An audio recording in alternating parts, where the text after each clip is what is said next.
Show. You know what time it is? It is your boy Genesis. Yes, we are back. It is currently 12:48 p.m. and it is the 16th day of the first month of the year, January 2025. Yes, yes, yes, y'all. We are back. We are back. Of course, today is another hearing. Lee Zeldin, Trump's EPA nominee, is going to, well, is already testifying today. Um, So that's what we're gonna check out. And then, how is your day going? Did you have lunch yet? Are you having a wonderful day? If you're just tuning in, welcome to the live show. Double tap your screen, subscribe to the channel. All right, we're gonna check this out real fast, and hopefully we have a good time today. Okay, hopefully we have a good time today. With that being said, let the games begin. It is your boy Genesis. Enjoy the show. As the ranking member.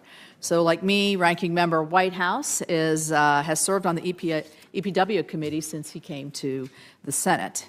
He is a passionate and vocal advocate on behalf of of Rhode Island, and he is of his constituents, and he's a great partner here on this committee in delivering legislative solutions for the American public. I'm proud of our previous efforts that we've worked together to move bipartisan legislation forward, such as laws to support carbon capture, utilization, and sequestration technology, as well as the ADVANCE Act, which we passed and worked together on several years, finally got it over the finish line last year, and it was signed into law in working to modernize the Nuclear Regulatory Commission. My partnership with Ranking Member Whitehouse on these issues reflect the broader tradition of this EPW committee. Quite honestly, we have some tough issues sometimes in here where we have strong disagreement, but we always want to find common ground. This committee has a strong legacy of working together to pass bipartisan legislation to improve our nation's infrastructure, invest in our water systems, and help clean up our environment. I look forward to continuing this strong bipartisan tradition as the chairman of the committee, working with the ranking member and all of our members to address critical issues within a jurisdiction of this Congress. This morning, we will hear from President Trump's nominee to lead the Environmental Protection Agency, former Congressman Lee Zeldin. Welcome. Congressman Zeldin has served our nation honorably in the U.S. Army, first on active duty and then in the Army Reserve. In 2014, Congressman Zeldin was elected to the House of Representatives, where he served the state of New York for 8 years. Throughout his tenure in the House of Representatives, Congressman Zeldin championed critical environmental policies that helped his Long Island district. He supported legislation to boost innovation for clean energy, technologies and policies that strengthened our nation's energy security. I enjoyed meeting Congressman Zeldin to hear about his experience and his vision for how he would prioritize the agency's work on the EPA as the EPA administrator. I believe the EPA must return to its core missions. The EPA also should better manage taxpayers' dollars by doing more with the vast funding that Congress provides. That means reducing, of course, bureaucratic red tape so the state agencies responsible for protecting our nation's air, land, and water can do so without Washington, D.C. getting into the way. Doing so will lead to those state agencies efficiently improving our drinking water systems and issuing relevant air, land, and water permits. It also means prioritizing the EPA's attention towards issues that will help Americans in their daily lives. When the EPA focuses on what it does best, it doesn't just benefit the environment, it benefits our economic growth. For example, the agency should prioritize cleaning up brownfields and Superfund sites to facilitate new economic development of those locations, many of those of which are located in rural and distressed areas. I look forward to hearing Congressman Zeldin's plan to build on the work initiated by the first Trump administration, including the EPA, which took the first step to address legacy PFAS contaminants. And as the agency fulfills its obligation under our nation's bedrock environmental laws, the administrator should also take into account the affordability and electric reliability. Recently, the organization responsible for ensuring grid reliability found that more than half of the United States could experience rolling blackouts in the next decade because of the lack of reliable power capacity.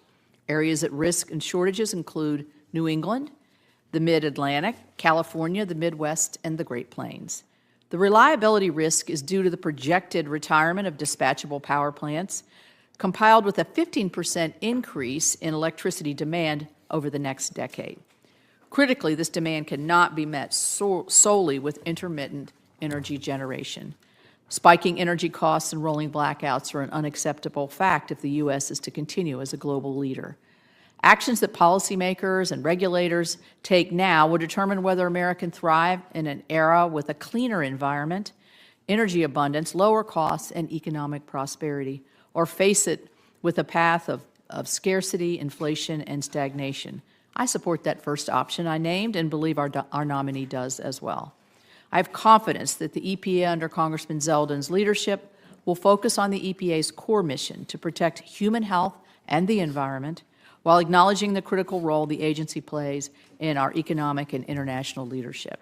In doing so, the EPA can make great progress in addressing key environmental challenges consistent with the authorities that Congress has given the agency.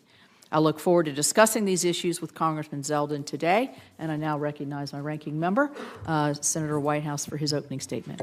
Thank you, Madam Chair. Three things. First, I'd like to let everyone know that I like the chairman.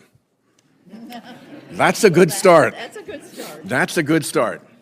And in that context, I would like to present her as the new chairman this gavel. Oh, thank you.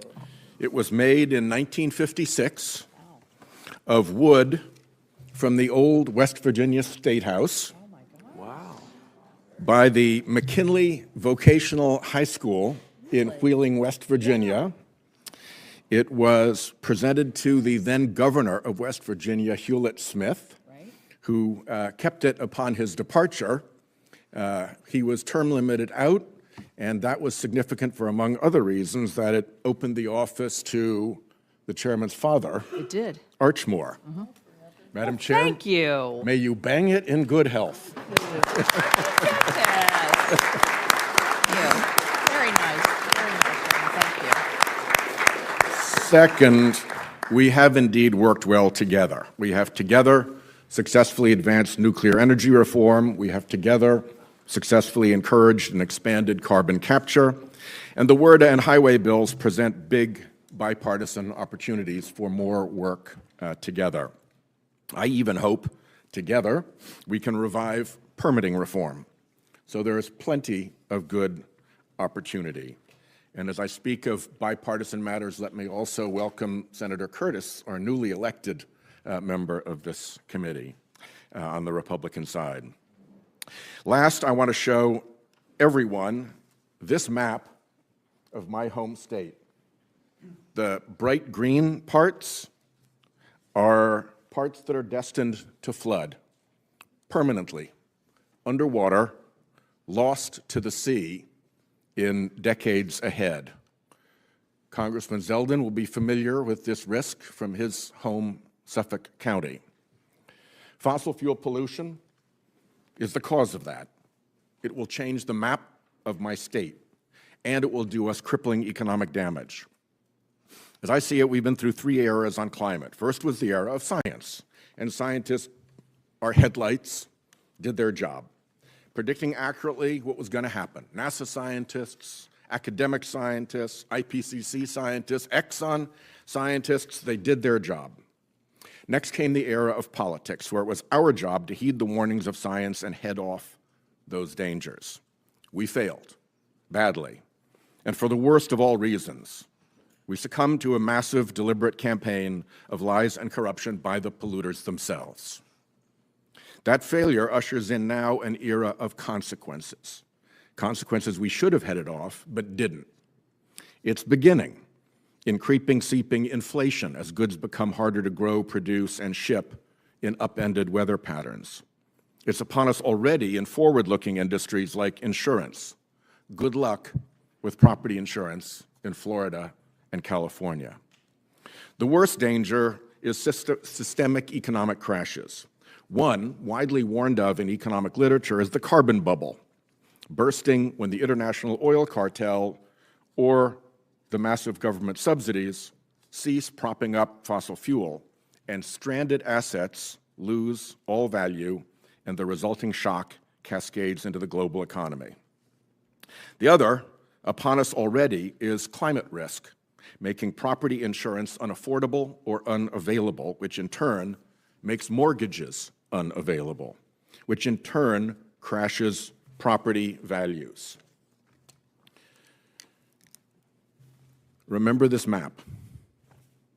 Before all that land went underwater, it would become uninsurable. And that's still water flooding. Throw in big storms, and there's a whole coastal uninsurability crisis looming. The chief economist for Freddie Mac predicted a coastal property values crash cascading through the economy like the 2008 Great Recession. And that coastal danger is now matched by Western wildfire risk, like we're seeing right now in Los Angeles, launching the same insurance to mortgage to property values collapse.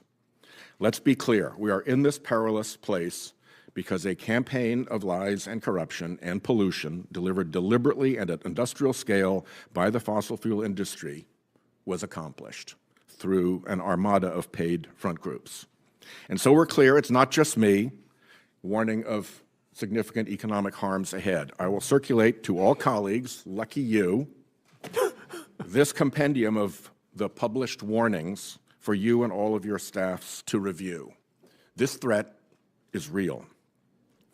If a sharp-eyed cabin boy on the Titanic had happened that night to see the iceberg ahead, you'd expect him to do whatever he could to fight his way to the captain's table in the fancy dining room and warn of the impending disaster. So please understand that map of my state and the sense of urgency that I feel.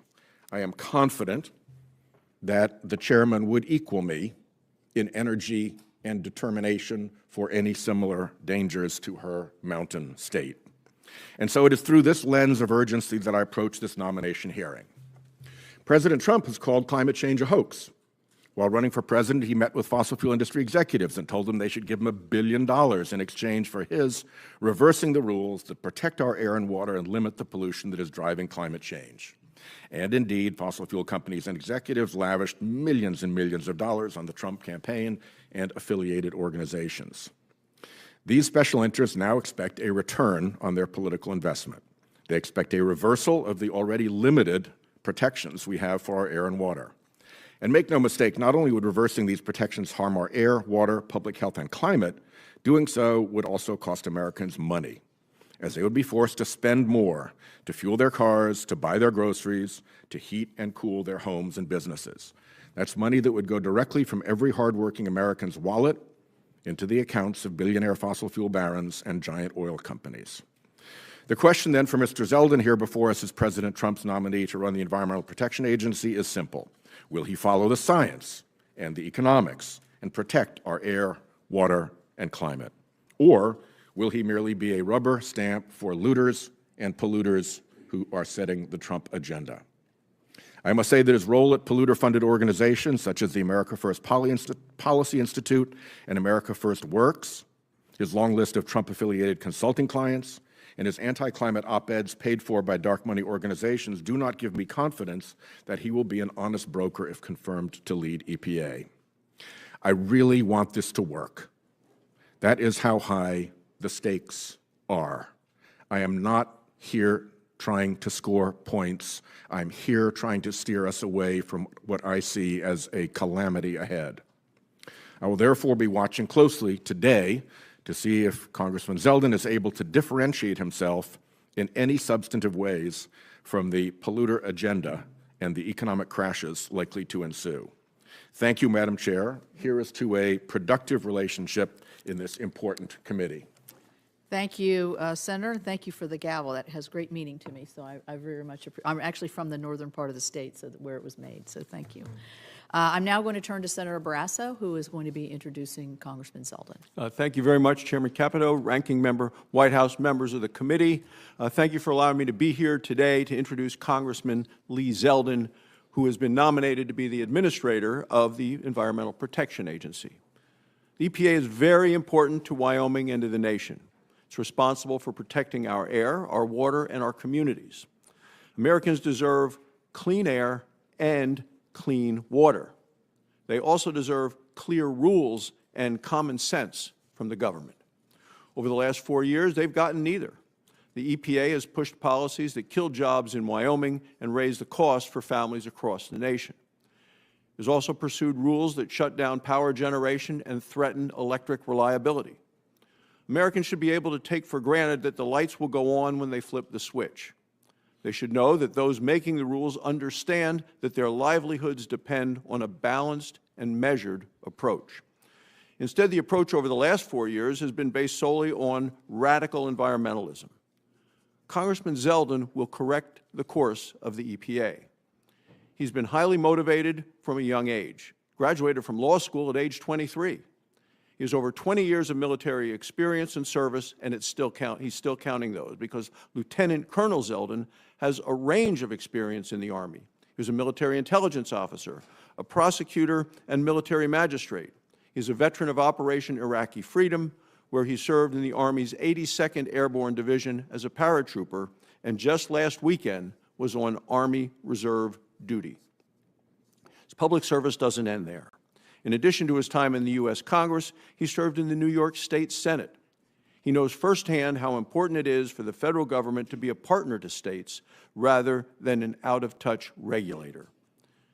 This is the dedication and understanding that Lee Zeldin will bring to the EPA. His experience shows that he knows how to balance multiple priorities. He understands that we must be good stewards of the environment without crippling the economy. Many organizations, both public and private, agree that Lee is the right person for the job. One of those organizations is the National Association of Clean Water Agencies. In a letter to the committee, the association said, "He has shown a willingness to engage with a broad spectrum of stakeholders to address pressing issues. This approach is critical for achieving EPA's mission in a way that balances environmental protection," they say, "and pragmatic public policy implementation." His strong support from his community back home. The Long Island Water Conference has said, quote, "We are offering our strong support for fellow Long Islander and New Yorker Lee Zeldin." They go on to say, "We believe that Mr. Zeldin's experience will provide a balanced approach to the regulatory process. This will ultimately," they say, "provide effective protection of public health and the environment." And reading this about a balanced approach reminded me, and Cynthia might have been there as a young girl, in 1963, John Kennedy, President of the United States, came to Wyoming. He came with Stuart Udall, who was his Secretary of Interior. It was a conservation tour of the West. Stuart Udall, the Interior Department is now, building is named after him, and his son Tom served with many of us on this very committee, sat right there where Senator Padilla is sitting right now. So I brought this picture that has been hanging on my wall in the office in D307, and it's John Kennedy in the field house of the University of Wyoming addressing the largest indoor arena that we had and the largest standing-only crowd in 1963 as part of his conservation tour. And what John Kennedy said that day, he said, "We must maintain a living balance between man's actions and nature's reactions." And that's the kind of job that I believe that Lee Zeldin is going to do for our nation at the EPA, maintain a living balance. So I share this organization, the Long Island Water Conference, their confidence that Lee Zeldin will lead the EPA in a more balanced and even-handed direction. So I say, Lee, congratulations on your nomination. I look forward to working with you on these important issues. I once again thank the committee for letting me join you today. Thank you, Madam Chairman. Thank you. As a former chair of this committee yourself, we welcome you back anytime. So we're going to switch seats here and ask the nominee to come forward.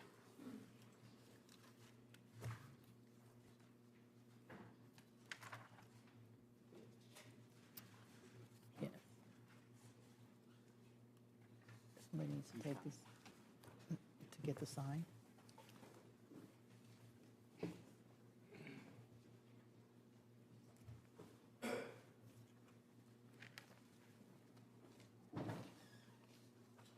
we didn't want your first utterances to be as a John Barresso imitator, so we wanted to make sure we had the right name. Welcome to the committee, Mr. Zeldin, and I'll look forward to your opening statement. Thank you. Thank you, Chairman Capito, Ranking Member Whitehouse, and all the distinguished members of this committee. It's been an honor to meet with all of you to learn more about your highest priorities.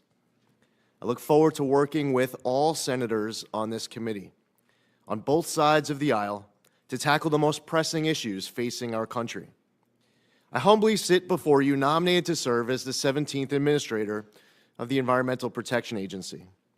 The American people made their voices heard in November, giving President Trump a mandate to lead our nation to prosperity. I'm grateful that the President-elect is giving me the opportunity to lead the EPA at this critical time. Our mission is simple but essential: to protect human health and the environment. We must do everything in our power to harness the greatness of American innovation with the greatness of American conservation and environmental stewardship. We must ensure we are protecting the environment while also protecting our economy. Throughout my life, I've been privileged to hold such titles as Congressman and State Senator and Lieutenant Colonel, but none has meant more to me than husband, son, and father. While one of my identical twin daughters, Ariana, is now back at college, I'm excited to be joined here today by my wife, Diana, and our daughter, Michaela, as well as my mother, Meryl. The American people need leaders who can find common ground to solve the urgent issues we face. I want my daughters, your loved ones, and every child across our country to thrive in a world with clean air, clean water, and boundless opportunity. If confirmed, I pledge to enthusiastically uphold the EPA's mission. I will foster a collaborative culture within the agency, supporting career staff who have dedicated themselves to this mission. I strongly believe we have a moral responsibility to be good stewards of our environment for generations to come. It's been so motivating to see the tremendous talent stepping up to serve in the EPA. I couldn't be more excited to partner with our EPA team nationwide to exceptionally serve the American public. I had the honor of working with many of you when I represented New York's 1st Congressional District. My district on the eastern end of Long Island was unique in that it was almost completely surrounded by water. My constituents took environmental issues very seriously, and I developed a record in Congress fighting hard and with great success advancing their local priorities. I worked across party lines to preserve the Long Island Sound and Plum Island. I supported key legislation that became historic bipartisan success stories, like the Great American Outdoors Act, and Senator Sullivan and Whitehouse's Save Our Seas Act to clean up plastics from our oceans. Whether it was leading the fight for Sea Grant, combating PFAS in drinking water, voting for the Lautenberg Chemical Safety Act, or supporting clean energy projects on Long Island, I was proud to do my part to secure these environmental victories. Georgetown University and the Lugar Center consistently ranked me one of the most bipartisan members of Congress, and to that end, I joined the Bipartisan Climate Solutions Caucus to focus on tackling the challenges of a changing climate. If confirmed, I want to work with all of you to address the unique environmental issues facing your state. Not only do I want to partner with you, I want to learn from you. I ask you all what a former administrator asked a great chairman of this committee from my home state, Senator Daniel Patrick Moynihan. What advice would you give me as I undertake to lead EPA? I look forward to having this discussion with each of you. The EPA must be better stewards of tax dollars, honor cooperative federalism, and be transparent and accountable to Congress and the public. The American people elected President Trump last November, in part due to serious concerns about upward economic mobility and their struggle to make ends meet. Too many of our fellow Americans are trapped in poverty and desperate for a whole-of-government approach to give them a hand up. We can and we must protect our precious environment without suffocating the economy. A big part of this will require building private sector collaboration to promote common sense, smart regulation that will allow American innovation to continue to lead the world. If confirmed, under the EPA, with my leadership, we will prioritize compliance as much as possible. I believe in the rule of law, and I want to work with people to ensure they do their part to protect our environment.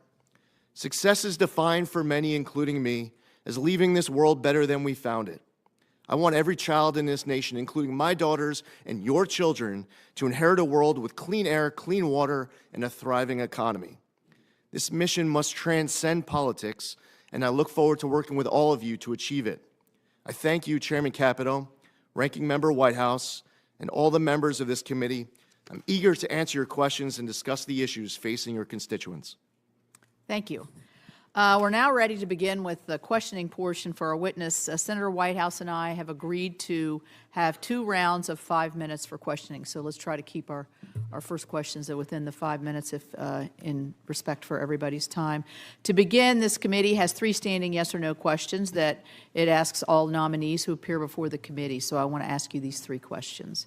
Do you agree, if confirmed, to appear before this committee or designated members of this committee and other appropriate committees of this Congress to provide information subject to appropriate and necessary security protections with respect to your responsibilities? Yes.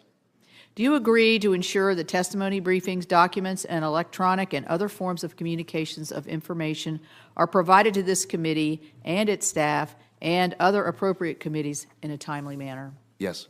Thank you. Finally, do you know of any matters which you may or may not have disclosed that may place you in a conflict of interest if you are confirmed? No. Thank you. All right. Well, I will begin questioning, and then I'll go to the ranking member. In my opening statement, I talked about reliability issues and affordability issues as we see the face the future here. During the last 4 years, the EPA issued a number of rules, and numbers of rules, including the Clean Power Plan 2.0, which was intentionally designed to impose massive new costs on reliable coal-fired and natural gas plants in a deliberate effort to shut these plants down. Unsurprisingly, over this same period of time, the cost of energy skyrocketed 23% over the last 4 years. Now, our nation's electric reliability experts, the North American Electric Reliability Corporation, forecasts over half of the United States could face potential electrical shortages and blackouts in the next decade. This is a dire situation on the reliability. This demand is driven by our onshoring of our manufacturing and powering data centers and other things to win the artificial intelligence race. Congressman Zeldin, as you oversee and implement the EPA's statutory obligations to protect public health and the environment, will you also ensure that the agency takes into account the electric reliability and energy affordability impacts on businesses and American families that needed to keep their lights on and to heat their homes? Yes, absolutely. What is your vision for fulfilling the EPA's statutory mission, particularly in the context of getting the agency reoriented back to the basics of protecting communities from air, water, and chemical pollutions and cleaning up contaminated sites? What ideas do you have as moving forward? Chairman, it's important that the EPA is honoring our obligations under the law, fulfilling the historic landmark laws that are on the books, like the Clean Air Act, the Clean Water Act, the Safe Drinking Water Act.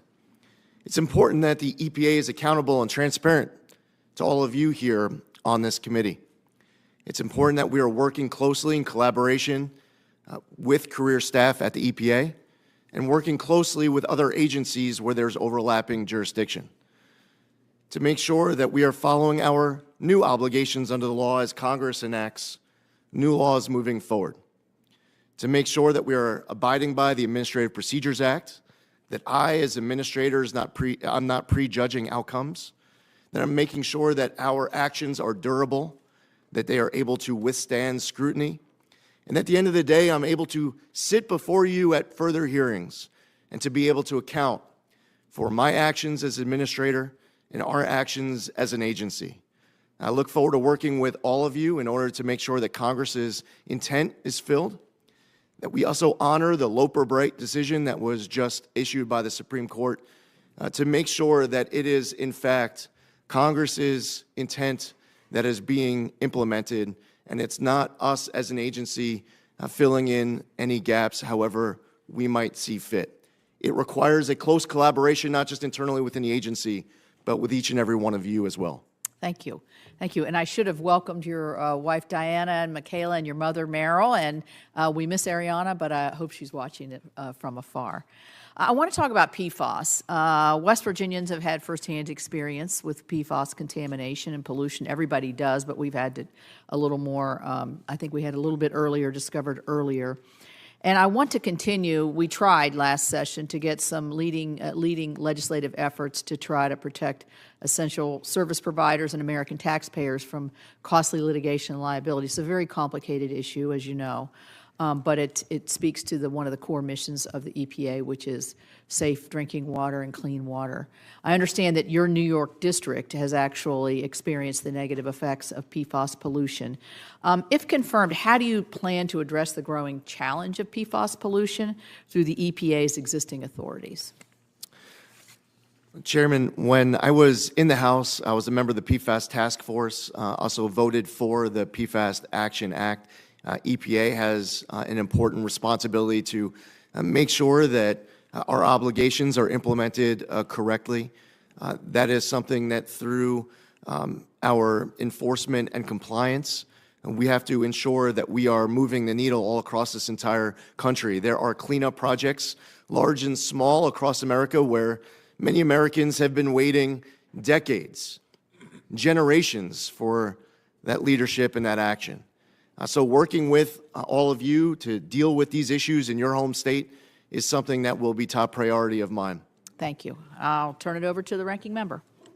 Thanks. Before I get to my questions, if you'd be kind enough to entertain a unanimous consent request to put certain documents into the record. Okay. I will not put this beast into the record, spare everybody that, but I will be circulating it to your offices. I would like to put into the record the cover article from the Economist magazine from this April, warning of the next housing disaster from that climate risk to insurance to without mortgages, objection. Property values cascade. And we put a lot of work into this when I was chair of the Budget Committee, and I'd also like to put in the report summarizing the evidence we adduced in the Budget Committee on the same insurance crisis. Without objection. I have also a letter here from CREW, Citizens for Responsibility and Ethics in Washington, regarding the Zeldin nomination. Without objection.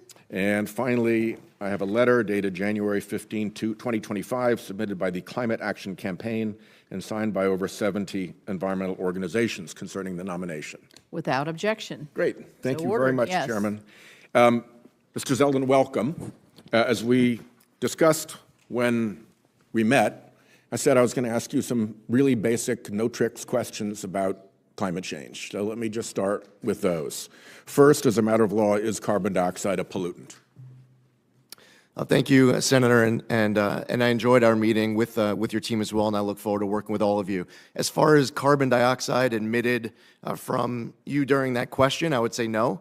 As far as carbon dioxide that is emitted in larger masses that we hear concern about from scientists as well as from Congress, that's something that certainly needs to be focused on for the EPA. And as a matter of law, it is a designated pollutant, correct? Senator, while carbon dioxide is not named as one of the 6 in the Clean Air Act, the EPA has been treating it as such. Yeah, because of a Supreme Court decision that said so, correct? Correct, yes, Senator. What effect, briefly and in layman terms, I know you're not a scientific expert, what effect are carbon dioxide emissions from fossil fuel combustion having in the atmosphere? Senator, while I am someone who believes strongly that we should work with the scientists, leaving the science to the scientists, the policy to the policymakers, and that we all work together. I don't sit before you as a scientist. Fortunately, at EPA, we do have many talented scientists who provide that research. they have that talent to be able to tell us exactly what the metrics are of their research. Just generally, and in layman's terms, what effects do these carbon dioxide emissions have when they enter the atmosphere? Trapping heat, Senator. And what effect, again, briefly in layman's terms, does methane leakage from fossil fuel production and transport have in the atmosphere? Same. Heat trapping also. And what effect, I'm from the ocean state, so I've got to ask this one, what effect are carbon dioxide emissions from fossil fuel combustion having in the oceans? Well, the emissions of greenhouse gases trap heat, Senator. As far as your concern that you expressed at the onset of your testimony as you showed that map of Rhode Island, and as you suggested, and as I mentioned, as I represented the district on the east end of Long Island, rising sea levels are concerns where I'm from as well.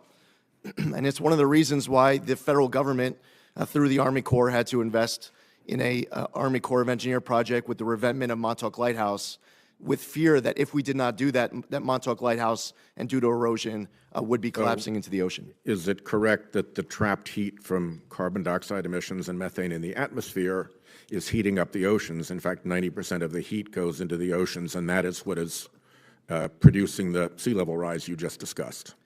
That is what the scientists tell me, Senator. Yep. And are the oceans also absorbing about 30% of the carbon dioxide itself, and therefore chemically turning more acid in measurable and clear ways? Senator, as far as any specific numbers, I have to defer to the research of the scientists. But generally that is happening. Yes, There is a link between the fossil fuel emissions and the acidification of the oceans. Yes, Senator, I do understand that there's litigation here that, to a certain extent, I'm not going to be able to comment on as EPA administrator, but to the general question, yes, Senator. Yeah. Have we hit the 1.5 degree risk threshold, and why is that important?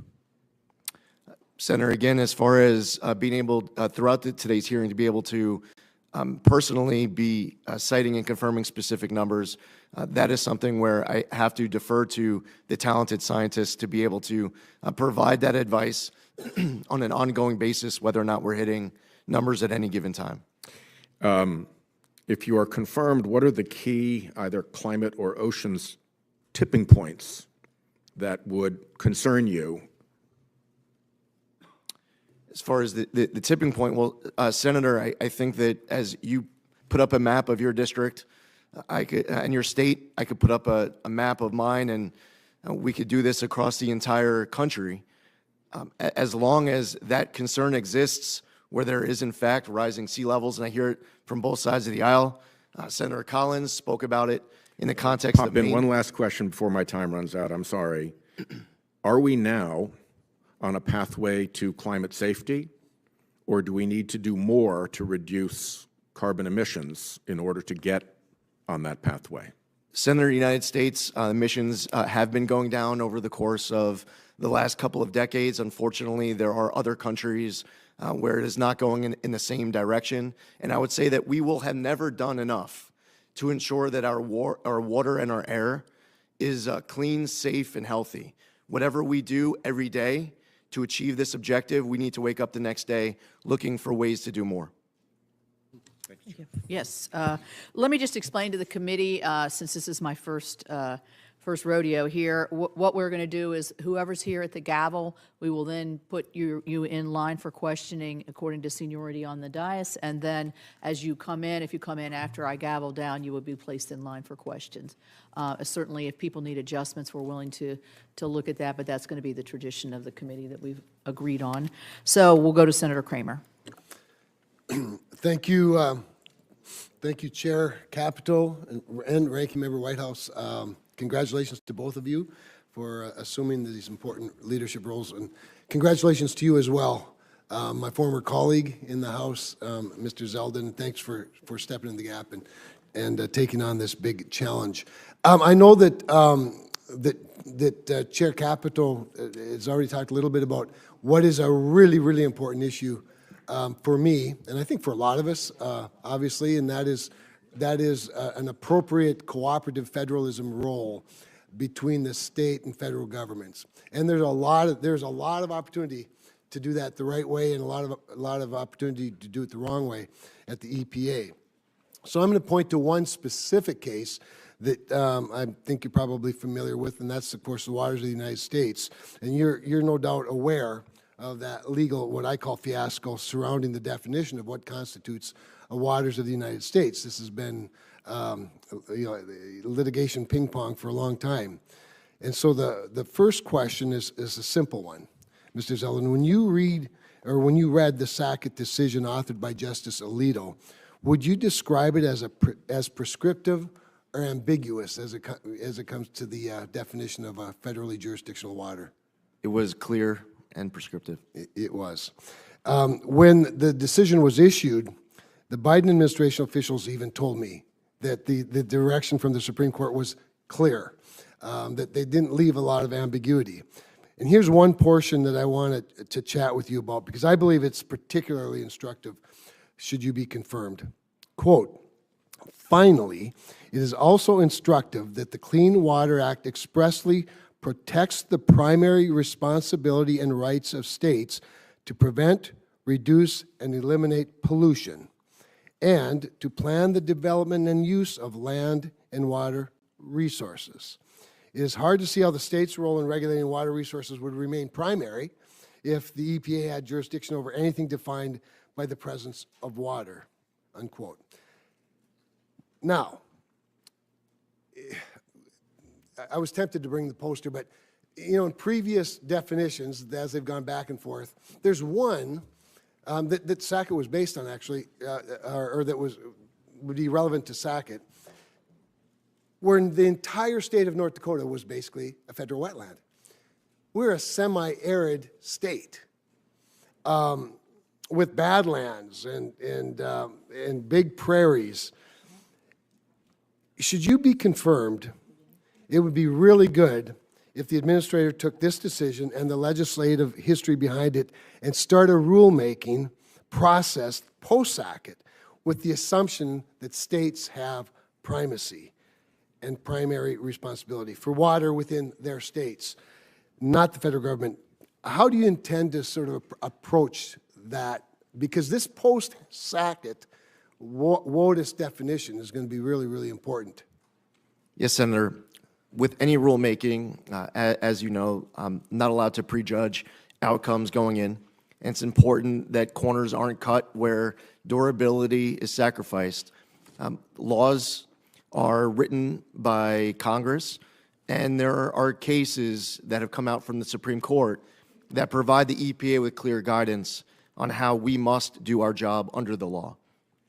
It is important that when you're going back to your home state and you're speaking to your farmers, that you are able to, with confidence, be able to explain to them that the federal government is doing our part so that they can define what waters of the U.S. are without them having to go hire an attorney or someone else, pay a lot of money to ensure compliance.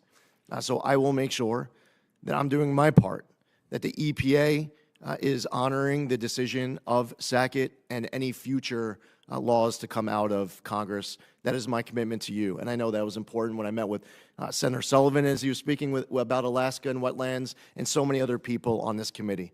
So I look forward to working with you on that. That great answer. I appreciate that very much. One of the things that concerns me is when I've heard, in realizing, with regard to WOTUS, you have two agencies that get involved, the permitting side at the Corps of Engineers and the EPA rulemaking. But one of the things in terms of a durable rule that I heard from some from the previous administration or the current administration was that, well, we're going to create a durable rule. And I think the way to do that is to make sure that while we recognize the law is clear now, the definition's clear, all you have to do is seek a jurisdictional determination from us, the Almighty, and then we'll tell you whether your land meets that definition or not, to which I say, you don't put a police officer on every car. Can we presume that in the very obvious, simple cases that the landowner or the developer already knows the law and doesn't need to seek permission to do what they want to do? Unfortunately, we face a reality where many farmers don't know whether or not their land not just farmers, obviously, but a lot of people don't know whether or not their land has waters of the U.S. on it. And I would say that that is a failure on the part of the federal government. You should be able to go to your landowners, and they should be able to, with confidence, be able to tell you without having to ask questions whether or not waters of the U.S. are on their property. Well, thank you for that. I can tell you North Dakota farmers are pretty bright. They know, it's just that the bureaucrats didn't. And now hopefully the Supreme Court's cleared that up. Thank you. Thank you, Senator Sanders. Thank you. Congratulations on your new title here. Mr. Zeldin, thanks so much for coming in the office the other day. I enjoyed our chat. Mr. Zeldin, 2024, as you know, was the hottest year in recorded history. The past 10 years have been the hottest 10 years on record. We have seen in recent years unprecedented fires in the West Coast and in Canada, and we're seeing the horrific situation in LA right now. We have seen unprecedented flooding in China, displaced millions of people there, unprecedented drought in Brazil, Africa, and elsewhere. And in Southern Africa, people are dying because of the drought and their inability to grow crops. Billions of people have been sweltering in Europe and elsewhere in unprecedented heat waves. In the midst of all of that, President-elect Trump has said that climate change is a hoax. You will be, if confirmed, one of the leading spokespeople in this country, representing us throughout the entire world. Do you agree with President-elect Trump that climate change is a hoax? Well, first off, Senator, it was great to meet with you as well. I believe that climate change is real, as I told you. As far as President Trump goes, the context that I've heard him speak about it was with a criticism of policies that have been acted because of climate change, and I think that he's concerned about the economic costs of some policies where there's a debate and a difference of opinion between parties. I would respectfully disagree with you. I think he has called it a hoax time and time and time again. And I would just say for the record that, and let me ask you this question, all right? Some of us have used the word existential threat. What we're seeing in LA right now is apocalyptic, and the other terrible weather disturbances, whether in the Midwest of this country, whether in many states that are represented right here, unprecedented floods in my small state of Vermont. We've been hit over and over again in recent years. Our state capital, Montpelier, was underwater recently in a way that we have not seen. Would you describe climate change as an existential threat, meaning that there must be an urgency to get our act together, to address it? Senator, we must, with urgency, be addressing these issues. And today, as we talk about any way at all that the EPA can do its part to make sure that our air and water are cleaner, healthier, Staying and on safer. one, look, EPA has enormous responsibilities over an enormous number of areas. I'm focusing on picking up what Senator Whitehouse said. I worry very much. Do you have kids? Yes, Senator. Okay. I worry. Many of us have kids. We have grandchildren. This is serious stuff. This is beyond politics, my friends. This is the future of humanity. And if we do not get our act together, and that is not just the United States of America, this requires international cooperation. So let me ask you another difficult question. If tomorrow, magically, the United States Congress did all of the right things, that would not be enough. Climate change is a global crisis. It requires the cooperation of China, Russia, Europe, Latin America, etc. Are you prepared to represent the United States aggressively with some of your colleagues in reaching out to countries all over the world to cut carbon emissions? Senator, it's very important for I, as administrator of EPA, whether traveling to the G7 or the G20 or elsewhere, to be reaching out to these other countries to make sure that there is a pressure on other nations to do their part as well. And it is my job to stay up at night, to lose sleep at night, to make sure that we are making our air and our water cleaner. All right. I know it's fashionable to be beating up on China. It's good politics. They are now the major carbon polluter in the world. We have historically had that role. We're now number 2. We're not going to solve this crisis without working with China. Are you and hopefully your colleagues, if you are confirmed, prepared to work with China to try to lower carbon emissions? Senator, on many different issues, it is important not just to be working with nations that we are the strongest aligned with, but to also be in communication and engaged in dialogue with countries that might be considered competitors and also our greatest adversaries. And right now, China is an adversary in many respects. Okay. As part of the IRA, had a provision in there for, I believe, $7 billion to lower electric bills for working class people all over this country by helping them install solar panels on their roof. We did it, my wife and I did it in our house. Our electric bill went down by 80%. Problem is many working class, lower income people can't afford the initial cost to install the solar panels. That's what this bill does.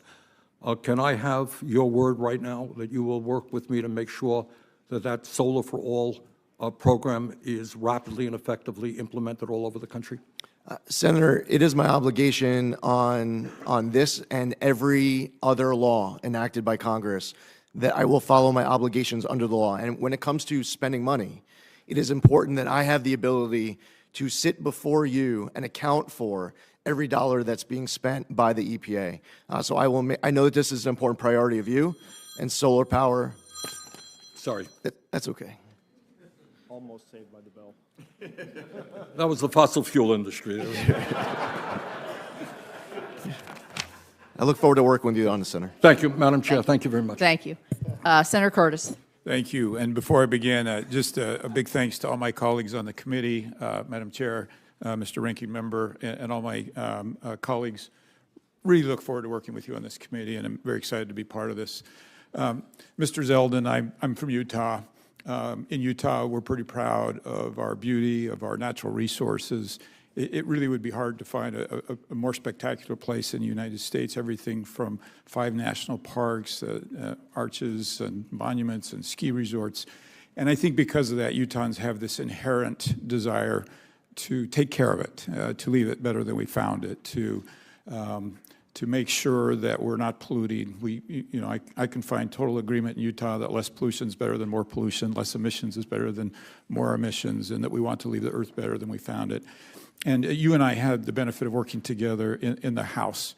And I just want to use this opportunity to thank you for your support of my work in talking about climate, talking about some of these issues that are being addressed this morning. And I just, for all my colleagues who didn't see us work together in the House, I just want to emphasize how helpful you were getting Republicans talking about climate and dealing with some of these serious issues. I don't know if you want to comment on that or have any thoughts on that. Well, Senator, congratulations. I'm looking forward to serving with you in this new capacity, and I enjoyed our work together. I would say that there's a lot that should unite Republicans and Democrats, conservatives and liberals as it relates to the environment. I represented a district where people who are conservative Republicans would be able to unite with people who identify as more liberal Democrats to focus on making our environment better. That type of work together, that common ground, is what the American public are desperate for. They are looking for us to be able to find pragmatic, common sense solutions to be able to represent their interests here in D.C. Yeah, and I'll just double down. My experience is you're the right person to do that, and I appreciate your efforts. Now, all of that said, let me talk about some problems in Utah, and some of that has to do with our geology and geography. And you and I, when you were in my office, we talked specifically about the Uinta Basin. 80% of the methane that is registered in the basin doesn't come from traditional fossil fuel sources. It comes from ground sources. It comes from air that comes into the region. And yet they're judged and measured on that whole 100%, not the 20% that they admit. Our geography also surrounds us with mountains. We like to call them real mountains as opposed to the hills that we have on the East Coast. And that traps in... Wow. Good way to start on the committee. I'm from the mountain state. That traps in. You want to rephrase that? That traps in all the emissions, and they're caught in that area. And so Part of our discussion in my office, and I'd like to talk about today, is asking from your agency an acknowledgement that despite sometimes our best efforts, and I will tell you in Utah, government, education, business leaders, civic leaders have all come together to try to lower these emissions and meet these standards, but because of these, sometimes we can't. I'd love to work with your administration to figure out how we fairly measure that. Could you comment on that? Yes, Senator. I look forward to being able to work with you and every senator on this committee. I want to make sure that our teams are working together. I sat on the other side of many of these hearings, and one of my greatest frustrations as a member of the House of Representatives was to send a letter, send a follow-up letter, send another letter, and then you're at a hearing following up on your third letter, and the person who's testifying before you is acting as if they haven't received your first, second, or third.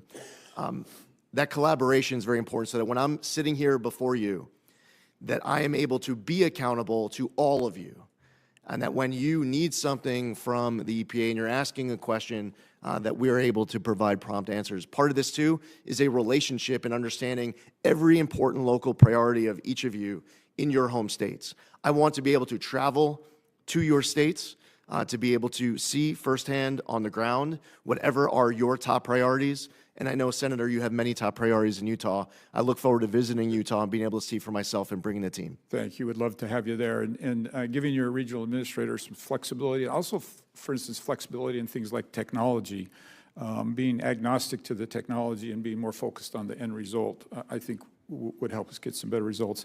Finally, in the last few seconds, your predecessor in the House had to deal with me every time that he would come before us talking about his low approval rate on getting chemicals approved. They are 0% of statutory requirement getting these chemicals approved. And I would joke with him, like, you could actually, that's statistically impossible. You could stumble on some approvals, right, accidentally. So I just want to warn you that I'm going to be as tough on you as I was on him, and that this is important. A lot of these chemicals can replace some of these PFAS chemicals, and if we can't get them approved, it just makes the difficulty of getting these off the market near impossible. So look forward to working with you on that, and look forward to seeing you in the mountains of Utah. I yield my time. Your seat has been relocated over there by Senator Moran. Senator Merkley.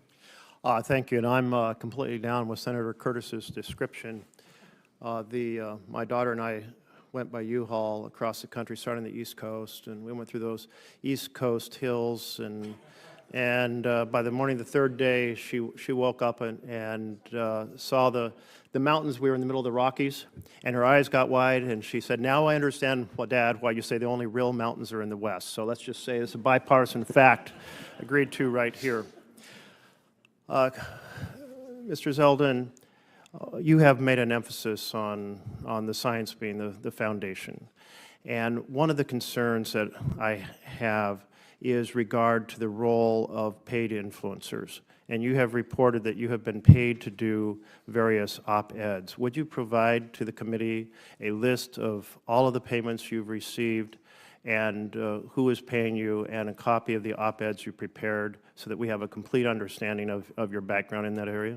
Yes, Senator, and I also have provided that as part of my financial disclosure, and both ethics at EPA and the Office of Government Ethics has reviewed all of those submissions in providing that clearance letter to the committee. Yes, we do have your financials. They do not give the details on the text of which op-eds, and sometimes it's obscured. For example, the $50,000 to $100,000 that you were paid for op-eds, but it also says speaking fees, use of media studio, and so forth. So if you could tie the actual payments for the op-eds to the op-eds you wrote, so it's just so we have a clear and transparent understanding of that piece, because we want to have our folks serve the public interest and have that foundations of science you're speaking to, but I think the citizens deserve to understand as we wrestle with this moment, that background. And also the background, you've rented out your media studio multiple times. Was that for doing interviews? Did you do interviews in your media studio and then you asked to be paid for using your own media studio for interviews? So twofold. First off, the first point, I have provided a breakdown of every individual op-ed as well as the publication and the date of the publication. Any further, if you need us to print up what was referenced, we're happy to do that. And as far as the media studio, I owned a media studio. So networks could rent, can use that studio for a TV hit. Thank you. Appreciate that, those details, and we'll take a look at that list. You've also, over the course of your career, received a lot of campaign funding from the oil and gas industry. I think it's estimated at $270,000. Can you assure citizens that the campaign support you received from oil and gas industry will not influence your service to the public of the United States? Yes, Senator, there's no donation that anyone has ever provided me at any point of any amount that is going to influence any decision that I make in this position or beyond. Second, I want to emphasize the point that my colleagues have made about climate change. We are seeing a massive loss of insurance policies on the West Coast and in Florida. In Florida, 16 companies have gone bankrupt. Another 16 have stopped issuing policies. State Farm has withdrawn a massive number of policies from California. We had 6 towns burned to the ground in my home state of Oregon, less well publicized across the country. It is really a challenge. Huge number of folks in California are having to go to a state program they created, same in Florida, because no insurance would insure properties. The problem with those is there's no great solution. They're extremely expensive and difficult and have very limited coverage. All right, so I want to continue on plastics. I've been very concerned about plastics. We have more and more articles. This article I'll submit for the record. Thank you. Washington Post has just found out about the threat between microplastics and cancer, and it goes on to talk about colon cancer, the imbalance of antioxidants, lung cancer. We've had a whole series of articles about heart disease. We have this article, Bioaccumulation of Microplastics in Human Brains, out of New Mexico. It's out for peer review right now, but we're learning more and more. We now have plastics in breast milk, plastics in every organ of the body, and plastics in our brain. In fact, it turns out, according to this study, if this turns out to be accurate, the highest accumulation of plastics is in our brains. We also have a record of microplastics and nanoplastics affecting human fertility. Plastic is, by its chemical structure, an endocrine disruptor. Are you familiar? Have you steeped yourself in the science and problems associated with plastics in the human body? Yes, Senator, and I enjoyed being able to meet with you and your team in your office, where clearly this is an issue of great interest and passion of yours.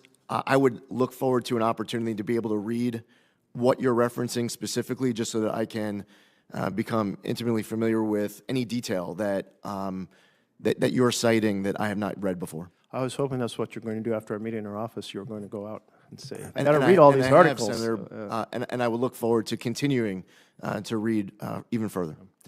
There is an effort by the chemical industry to say, don't worry, we'll just melt everything down in big pots to keep plastics out of the waste stream. They call it chemical recycling. It's basically thermal melting. But it has proved to only be usable in very limited, basically manufacturing waste as opposed to post-consumer plastics.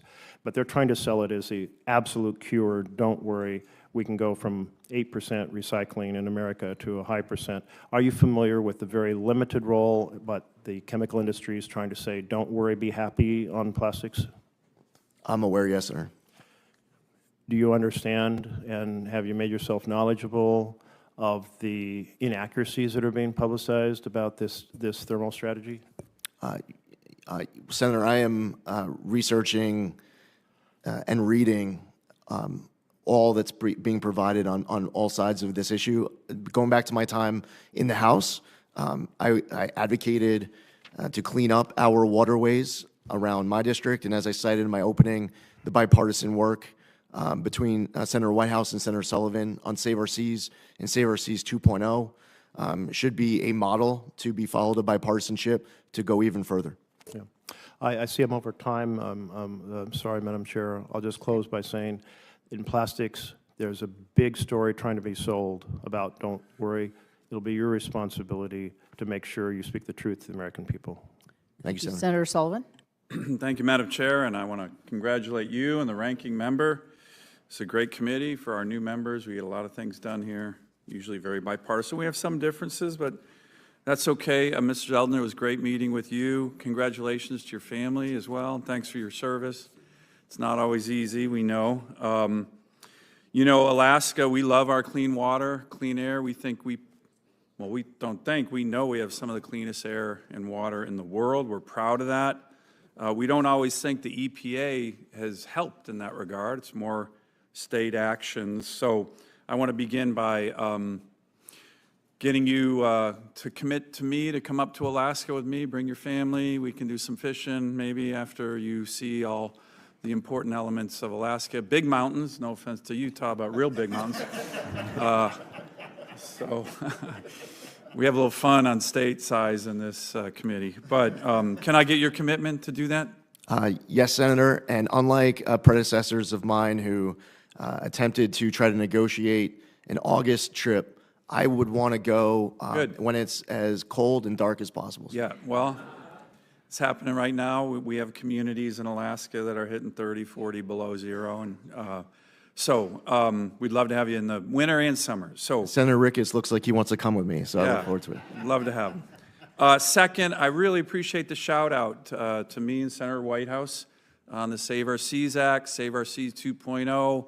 That was the most comprehensive ocean cleanup legislation in the history of the country. Those were both signed by President Trump. You might want to ask Senator Whitehouse at some point about the signing ceremony that we had in the Oval Office with President Trump on Save Our Seas 1.0 was Commerce Secretary Wilbur Ross and others. It was great. So can you commit to me to work with this committee? I think we already have President Trump's commitment to continue the progress we've made on ocean cleanup, plastics cleanup. It's good bipartisan work. The Trump administration and the president himself is very committed, and so are we. And we're already working on 3.0. We got to focus on the implementation of SOS 2.0, though. Yes, Can we get your commitment on that? Yes. Great. Well, look, I want to go back to Senator Kramer's issue of, in your opening statement about honoring cooperative federalism. And as you know, our Clean Air Act, our Clean Water Act laws from Congress contemplate a scheme of cooperative federalism that provides an active, in some case, primary role for states on these laws. Will you commit to doing to that? Because it's a really important issue for my state. Yes, Senator. So one of the areas where we haven't seen cooperative federalism at all is the way in which the EPA in my state has a history of enforcing the laws. And no offense to my Democratic colleagues, this is always with Democrat administrations. The Obama administration did what they do is they come in with giant, heavy armed agents, body armor, helicopters, like it's shocking. We had a raid on some placer miners in a place called Chicken, Alaska, under President Obama. Over 30 armed agents, body armors, to do what? Do compliance on the Clean Water Act. They didn't find one violation. They scared the hell out of the miners, okay? Then, not to be outdone, the Biden administration has done these raids on small mechanic shops in Alaska. They bring up EPA agents from all over the country, 30 armed agents kicking in doors in mechanic shops in Alaska. By the way, my state believes in the Second Amendment. Most of my state is armed. This is very dangerous because some of these agents could get shot when they're coming in. So what's happened is you don't have cooperative federalism. You have rogue EPA agents who are going to enforcement before they talk about compliance. On any of these issues, they could have gone to these mechanic shops. They could have gone to the miners saying, hey, we think you may be violating the Clean Water Act.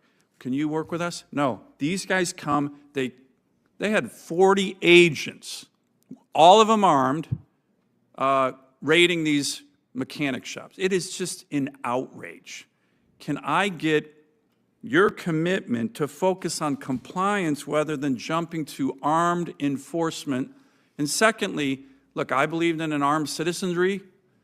I believe in the Second Amendment. I don't believe in an armed bureaucracy. The EPA is a SWAT team. Do you believe the EPA should even have armed agents? When they go into places, they can just have the local police or local state troopers. You got these guys out of control in Alaska, and it is dangerous. And the current EPA administrator, I sent him letters on this. He didn't answer me. Someone's going to get hurt. Can I get your commitment to focus on compliance, civil compliance, as opposed to kicking in doors with body armor, assault rifles, helicopters? It's crazy, and it's really outrageous, and it happens under Democrats, not President Trump, Democrats. Senator, it is outrageous, the story that you told and Senator Murkowski shared with me as well with regards to Chicken, Alaska. It led me, as somebody who's going through this transition, to be asking questions as to how did that even get authorized, who signs off on it, what is the standards that need to be met in order to even say yes to an operation like that? With 30 agents from EPA agents from all over America came up to raid a mechanic shop, a small business that I think there was 8 guys who owned it. They were National Guard guys, great Alaskans. Can I get your commitment on that and to work with me? And do you think the EPA should be armed? I don't. Senator, if something requires an enforcement action on a prosecutorial front, that is working with the Department of Justice.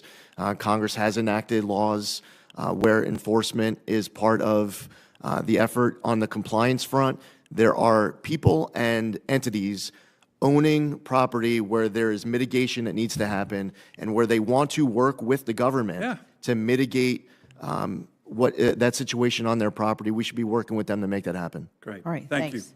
Senator Kelly, thank you. Thank you, Madam Chair. Mr. Zeldin, congratulations on your nomination, and thanks for coming by my office a couple weeks ago. As we discussed, Arizona has some unique challenges that we need some help from EPA leadership on, and we need to work with you as a collaborative partner to help us address some specific air quality and water quality challenges that we're facing, and to do this in a way that does not disrupt our state's growth. We're a rapidly growing state. So let's start with air quality. As we discussed, Maricopa County, which is Phoenix, half the population of the state, is in non-attainment under the Clean Air Act for ground-level ozone pollution. Now, under the Clean Air Act, the way the law assumes air quality can be improved is by reducing emissions from stationary sources of emissions, like big manufacturing.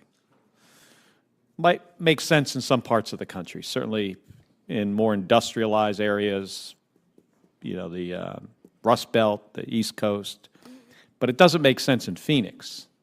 And the reason is we're a really young state, and we don't have a history of this heavy manufacturing. And manufacturing, by the way, is not the source of our air quality challenges in Maricopa County.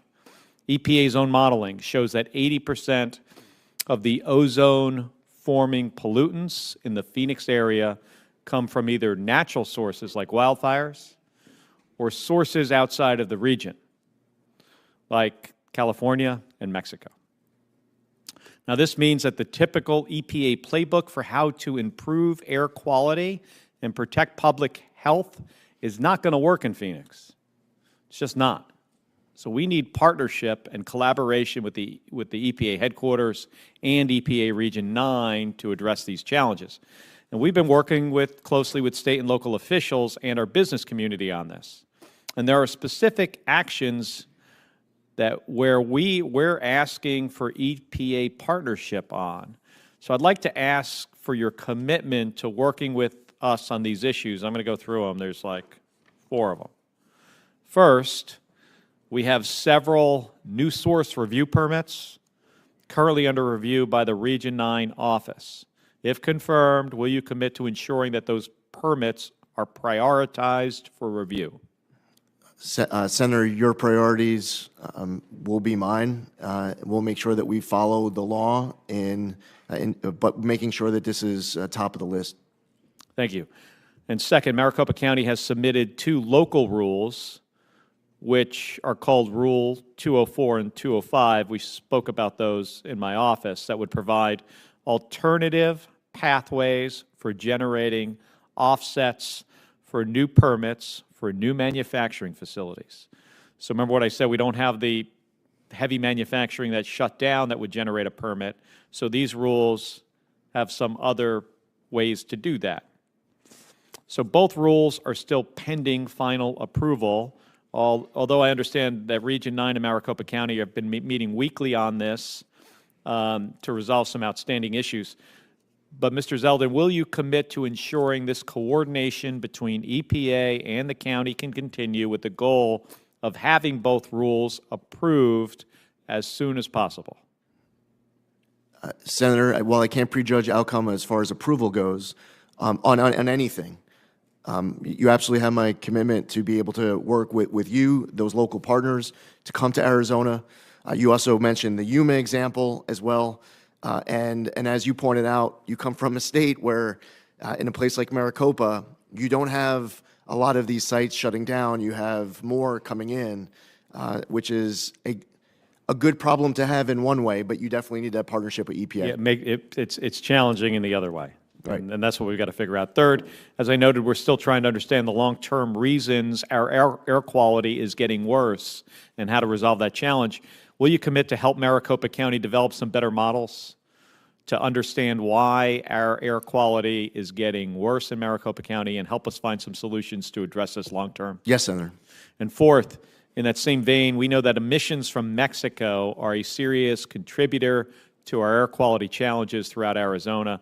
Will you commit to having the EPA Region 9 and the EPA Office of Transportation and Air Quality work with our local officials to ensure that our attainment plans account for cross-border pollution?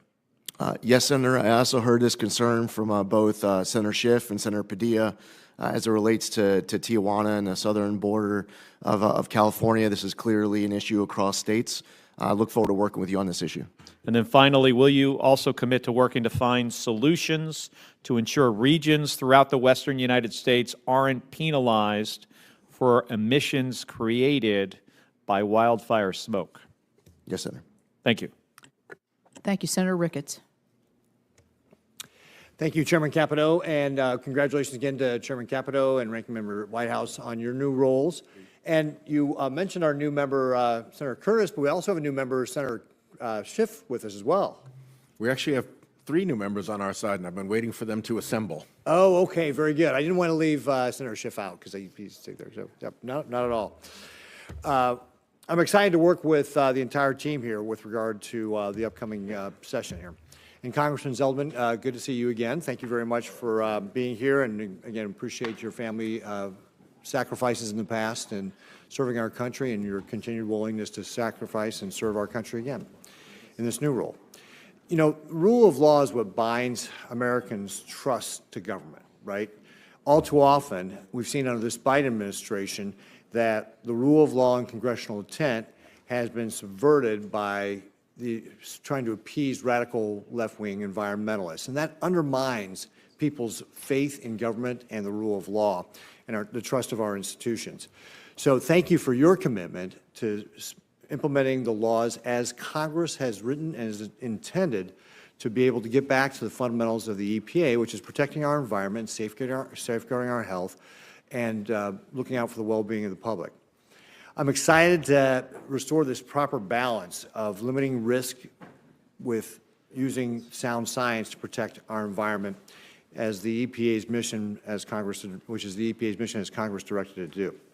We must follow the law to restore Nebraskans' faith in our government institutions.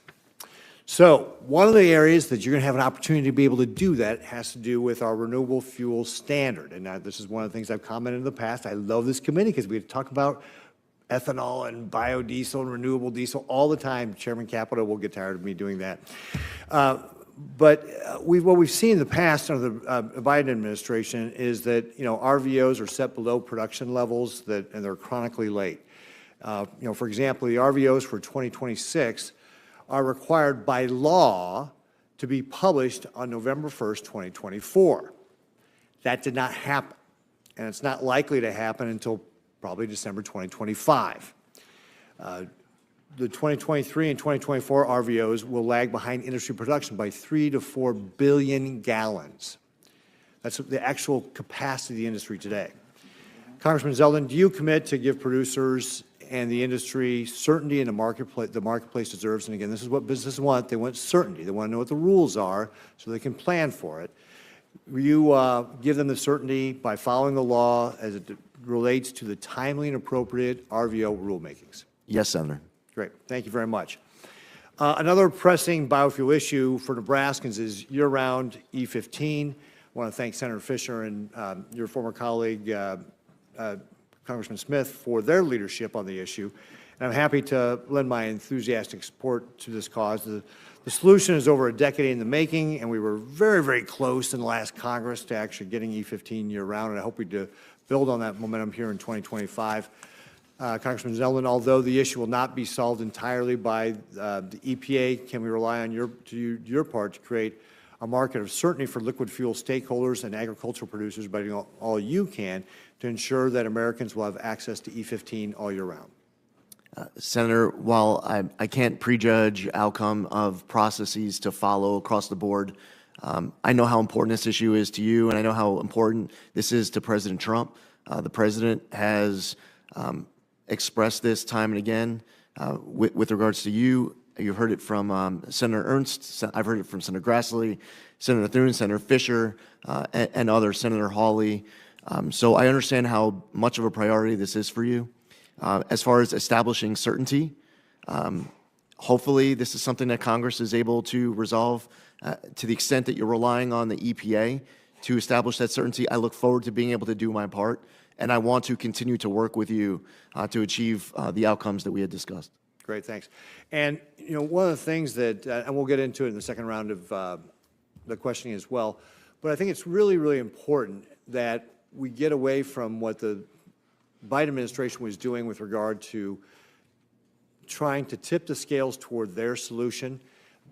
That's how I interpret their delay on renewable fuels. Like, we all want to reduce our impact on the environment. Renewable fuels are one of the ways we can do that. They wanted to push their solution with electric vehicles. And again, electric vehicles can be part of the solution on how we do that as well. But what we should be focusing on is how American innovation, and I appreciate the fact that you mentioned this in your opening, American innovation is how we solve our problems in this country. So allow Americans to innovate, to find ways to be able to reduce our impact on the environment. And I'll give you just one example. Last year, or maybe it was 2 years ago, I was seeing a demonstration by a hybrid vehicle that had, for a $600 kit, had been equipped to burn 85% ethanol.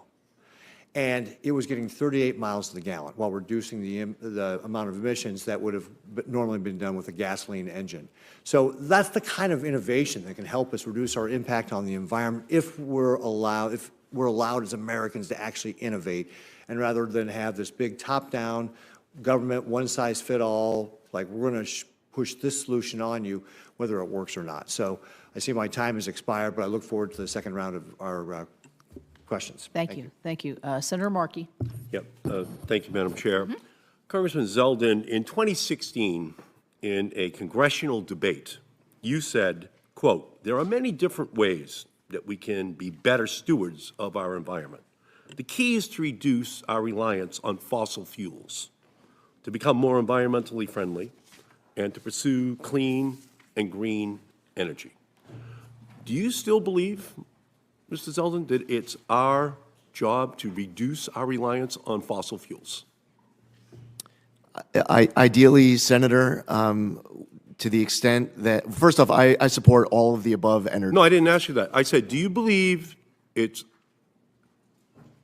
imperative that we, using your words, reduce our reliance on fossil fuels? Do you still believe that? In considering all factors, in an ideal world, we would be able to pursue always the cleanest, greenest energy sources possible? Well, I'm not hearing you say that you agree with Lee Zeldin in 2016. So that means that we're in a completely different context than for your nomination hearing. Do you see the fires in LA right now? Did you see the storms ripple through Georgia and through North Carolina? The threat of climate change hasn't gone away since you said that in 2016. And I'm just worried now your change of tone is politics and not the science, which you apparently did believe at that time. Let me ask you the next question.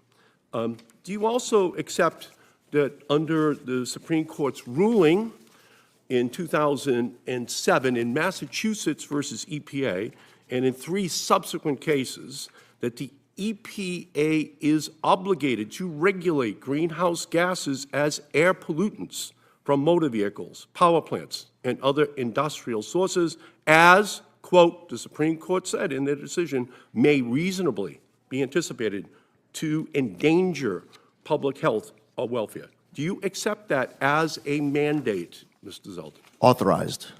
Yes, Senator. You do? Authorized to, Senator. Authorized to.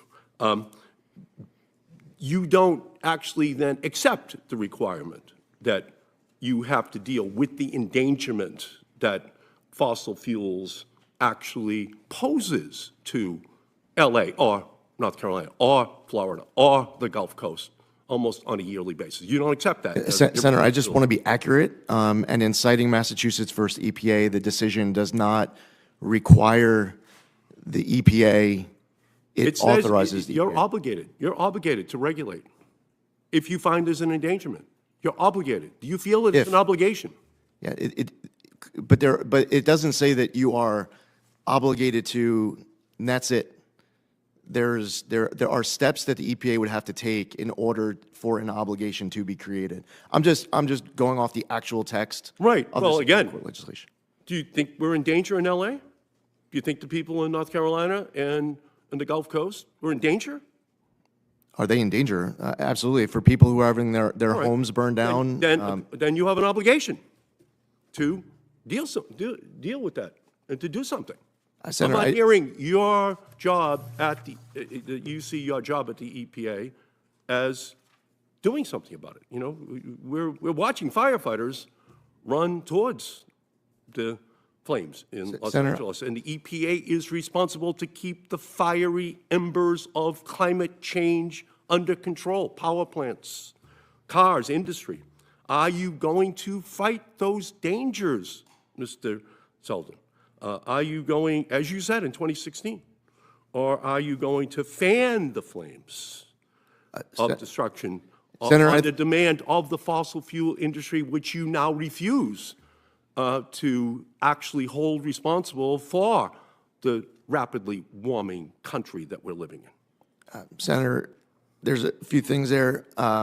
First off, as far as the Supreme Court case goes, it was not a decision of the Supreme Court that if there was a fire in 2025 in California, that if that fire creates a danger to people who are having their homes burned down, that the EPA is then that triggers the EPA to regulate carbon dioxide. There's just more to that. I'm just trying to be accurate. It's pretty simple. It says the EPA is supposed to be the environmental watchdog and not a fossil fuel lapdog. That's what it says. But it doesn't actually say that, Senator. It's supposed to have families be able to sleep at night knowing their air is clean and the water is safe and their future is protected. And it just should not leave people up at night wondering if they are going to have danger that comes into their family's existence because of polluters. That's the job. And between 2016 and today, something has happened that you're not willing to just come right out and say that fossil fuels is the central culprit that has been ultimately created by human beings that the EPA's job has as a responsibility to reduce. And you refuse to actually take that central responsibility. Thank you, Madam Chair. Senator Bozeman. Thank you, Madam Chair. And again, congratulations to you and Senator Whitehouse. You all are going to be a great team as usual, and a great example, I think, for the rest of Congress. Look forward to working with you. We appreciate you being here, appreciate your willingness to serve. We had a great meeting, and I want to compliment you on the fact that you have made yourself available. I know you've worked on that really hard. Senator Curtis, in response to a question of his, you talked about the frustration of, writing letters and, you're at a hearing and nobody's responded and making calls. You've got maybe a situation like Dan talked about or whatever senator on both sides of the aisle, and you just can't get through to anybody to really, Can you talk about, as a former member, how important that is to you to make sure that you're going to continue to be available, and answer the phone, and be such that we can get the information that we need to go forward? Senator, I want every member of this committee to have the ability to contact me, to be able to share directly your concerns and your ideas. I want to be responsive to all of the members of this committee. I want my team to be able to work closely with your offices. I want to know what all of your priorities are at any given time. And I want to make sure that I am accountable and transparent to this committee. I spent 8 years in the House of Representatives. I've had an opportunity to see people come before committees, and they were very responsive, and I've seen the opposite. And it is important more often than not. Especially with your great chair, and she has a great team to make sure that the EPW committee on both sides of the aisle, with Senator Whitehouse and Senator Whitehouse's team, I want to make sure that there is a very strong relationship between this committee and the EPA. Very good. I have the privilege of serving my colleagues as chairman of the Ag Committee, which is the direct oversight of EPA's Office of Pesticide Programs. I understand you and Agriculture Secretary nominee Brooke Rollins have a good working relationship. As issues affecting agriculture arise, I found farmers and ranchers are best served when the EPA and the Department of Agriculture are working together. Can you tell us about how you envision EPA and USDA working together to create a predictable, science-based, and efficient regulatory system to ensure the timely availability of products and tools farmers and ranchers depend on to produce the safest, most abundant, and most affordable food supply in the world? I agree with everything that you just said, Senator. That must be our goal. That should be the relationship between all agencies, including the interaction between the EPA and the USDA, in a way that you are able to go back to all of your constituents and to be able to talk about that progress that has been achieved as a result of these agencies working together. Very good. For the last several years, the EPA failed to collaborate with industries and states prior to rulemaking. I think that's true of whatever administration has been in power. Early in the Biden administration, it became evident the EPA's agenda was shaped by the input from a narrow group of stakeholders. Given that every rulemaking has a significant impact on businesses, workers, and domestic manufacturing, which cannot simply be restored overnight, how will you work with industries more collectively to ensure that their concerns are addressed while maintaining a balanced approach to environmental protection? Senator, first off, it is important that the EPA is always fulfilling our obligations under the law, that we are abiding by the rule of law, that we are following our commitment to Congress to be able to follow the Administrative Procedures Act and to ensure that all actions are durable well into the future. As far as engagement throughout that process, it is important to hear from people who have good, substantive, informed feedback that allows the EPA to be able to do a better job, to make better decisions. And that, at times, might involve me speaking to people who I might agree with or disagree with on any given day. But the worst thing that I could possibly do, that the EPA could do, is to turn a blind eye to great substantive feedback that will better inform our decisions so that we are being responsive and transparent, not just to Congress, but also to the American people. Good. Thank you, Madam Chair. Thank you, Senator Schiff. Thank you, Madam Chair. I feel I should address the mountains versus hills controversy. As a senator from a state in the West, I'm inclined to agree with Senator Curtis. But as I understand where the chair is from, and you are the chair, I'm inclined to agree with the chair. Thank you. So let me just say unequivocally, I've got friends on both sides of this issue, and I stand with my friends. Mr. Zeldin, as you're well aware, the horrific fires that have ravaged California over the last week have displaced thousands of people, resulted in the loss of more than 24 lives. As these fires continue to destroy Californians' homes, livelihoods, and so much more, it's more important than ever that California has the full support of the federal government to recover and respond. Fueled by severe drought conditions and strong Santa Ana winds, unimaginable events like these fires devastate communities and worsen Californians' water scarcity. When you were a state senator in New York, you were a member of the State Senate Bipartisan Task Force on Hurricane Sandy recovery. You applauded a comprehensive legislative package that included tax assessment relief for properties catastrophically damaged by the storm, revisions to regulatory obstacles that slow down the rebuilding process, and improvement and continued expansion of state insurance laws to help policymakers receive funds following a disaster, and more. And in response to Hurricane Sandy, the EPA supported FEMA and worked closely with federal agencies and the states of New Jersey and New York to assess damage and respond to environmental concerns. The EPA stepped in to assess the condition of drinking water and wastewater facilities, helped to get several damaged wastewater treatment plants in New Jersey up and running, evaluated conditions at hazardous waste sites, and assisted in the collection of debris and household hazardous waste. Can you provide Californians with the assurance that you will advocate the same strong recovery and response assistance from EPA as EPA provided to your then constituency in Long Island after Hurricane Sandy, if confirmed? Senator, first off, congratulations on your election. I look forward to working with you on this committee. And we all, from the rest of the country, have been watching what is playing out for your constituents. And many of us know people who have been impacted and they've lost everything.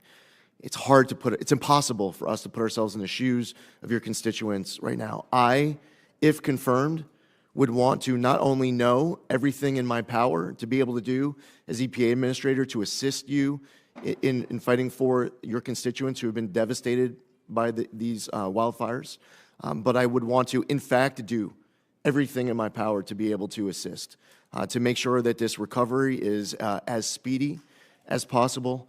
I would like to come to California to speak to those on the ground, hear any concerns that we need to take back with us to Washington, and to assist both you and Senator Padilla and your House colleagues to be able to fight for these constituents who have lost everything. Thank you, Mr. Zeldin. We will welcome you to the state and look forward to your visit. After the Maui fires in August 2023, EPA crews removed more than 200 tons of hazardous materials from 1,400 plus properties in the fire-impacted areas. The EPA also deployed water emergency team members to provide on-the-ground guidance and technical assistance for stormwater, wastewater, and drinking water for the county of Maui. Do you commit also to prioritizing similar assistance for California to ensure that local water supplies are tested, treated, and restored to safe drinking water standards, just as EPA stepped in to do after the horrific Maui fires? Senator, I would want to do everything in my power, if confirmed as EPA administrator, to be able to assist with that as well. And I assume, Mr. Zeldin, your response will not depend on whether disaster strikes a red state or a blue state. You will equally work to speed relief to those Americans affected. Yes, Senator. It does not matter what kind of a state you're from. All 50 states are going to be of the highest importance, regardless of where a disaster ever strikes anywhere in America. Thank you. let me touch on one other major issue that we discussed yesterday. That's the Tijuana River pollution crisis. This crisis has brought immense industrial waste and raw sewage over the border from Mexico into California, posing serious environmental and public health challenges to San Diego and Imperial County. We've had beaches shut down. We've had sealed training facilities deeply impacted. Coast Guard and Customs and Border personnel have routinely reported suffering from infections and gastrointestinal illnesses. Thanks to the work of Senator Padilla and Representative Scott Peters and others, we were able to secure $250 million in disaster supplemental relief in December. But EPA can play a pivotal role in this crisis as well. I would ask you to support EPA's Border Water Infrastructure Program, but also will you agree to review EPA's January 7th decision to deny requests to investigate the Tijuana River Valley for a potential Superfund designation? I'm not asking you to prejudge it, but will you agree to review it and consider whether a different judgment should be reached? Yes, Senator. I thank you. Thank you, Madam Chair. Thank you. Senator Lummis. Thank you, Madam Chairman. Congratulations to you and to our ranking member. Look forward to working with you both. Mr. Zeldin, it's great to see you. Thank you for accepting this nomination and appearing before this committee. I enjoyed serving with you in the U.S. House and look forward to serving with you in your new role at EPA. I also want to extend my warmest welcome to your family. I want to start with a very, very fundamental question and give you an example. The question is it your job as EPA administrator to follow the science or follow the law? Here's the question associated with that question. Clean Power Plan 2.0 has rules associated with it that run afoul of the Supreme Court's ruling in West Virginia versus EPA. So as administrator, will you follow the law, both in statute and as interpreted by the Supreme Court? Senator, on every situation, if confirmed as EPA administrator, my first obligation will always be to follow my obligations under the law. With regard to goals and clean air, is the goal to have clean air, or is the goal to eliminate specific fuels? The goal, the reason why a regulation might be in place is the end state of wanting to have the cleanest, safest, healthiest air, drinking water. That is the goal, the end state of all the conversations that we might have, any regulations that might get passed, any laws that might get passed by Congress. What brings us all together should be the ultimate goal of having clean air and clean water. That is my goal as well, and I look forward to working with you to accomplish that goal. I spent 4 days in October in Silicon Valley, mostly meeting with firms that are developing artificial intelligence. If the U.S. is to be the leader in developing AI, we need abundant energy, and it has to be baseload energy. The demands of artificial intelligence for energy are going to be extraordinary. And so our goal, as you and I agree, is to provide that additional abundant energy so the United States can remain the leader in the world on the development of artificial intelligence, provide that additional energy in the cleanest way possible. And in some instances, that may involve finding the absolute cleanest way to continue to use fossil fuels. I want to point out to you, if you look at how clean natural gas is in the United States compared to other countries and compared to other sources of energy, you'll be stunned at how clean it is. Yet, sometimes this panel and others tend to lump all fossil fuels together and assume that they cannot be provided as part of the energy base load in this country in a clean way. I'd like to invite you to Wyoming so we can show you that there are ways that fossil fuel can be used and that carbon capture and sequestration can be used to help include all types of fuels in developing the energy this country needs in order to be artificial intelligence leader of the world. Now, I have another question with regard to small refineries. Thank you for indulging that editorial comment.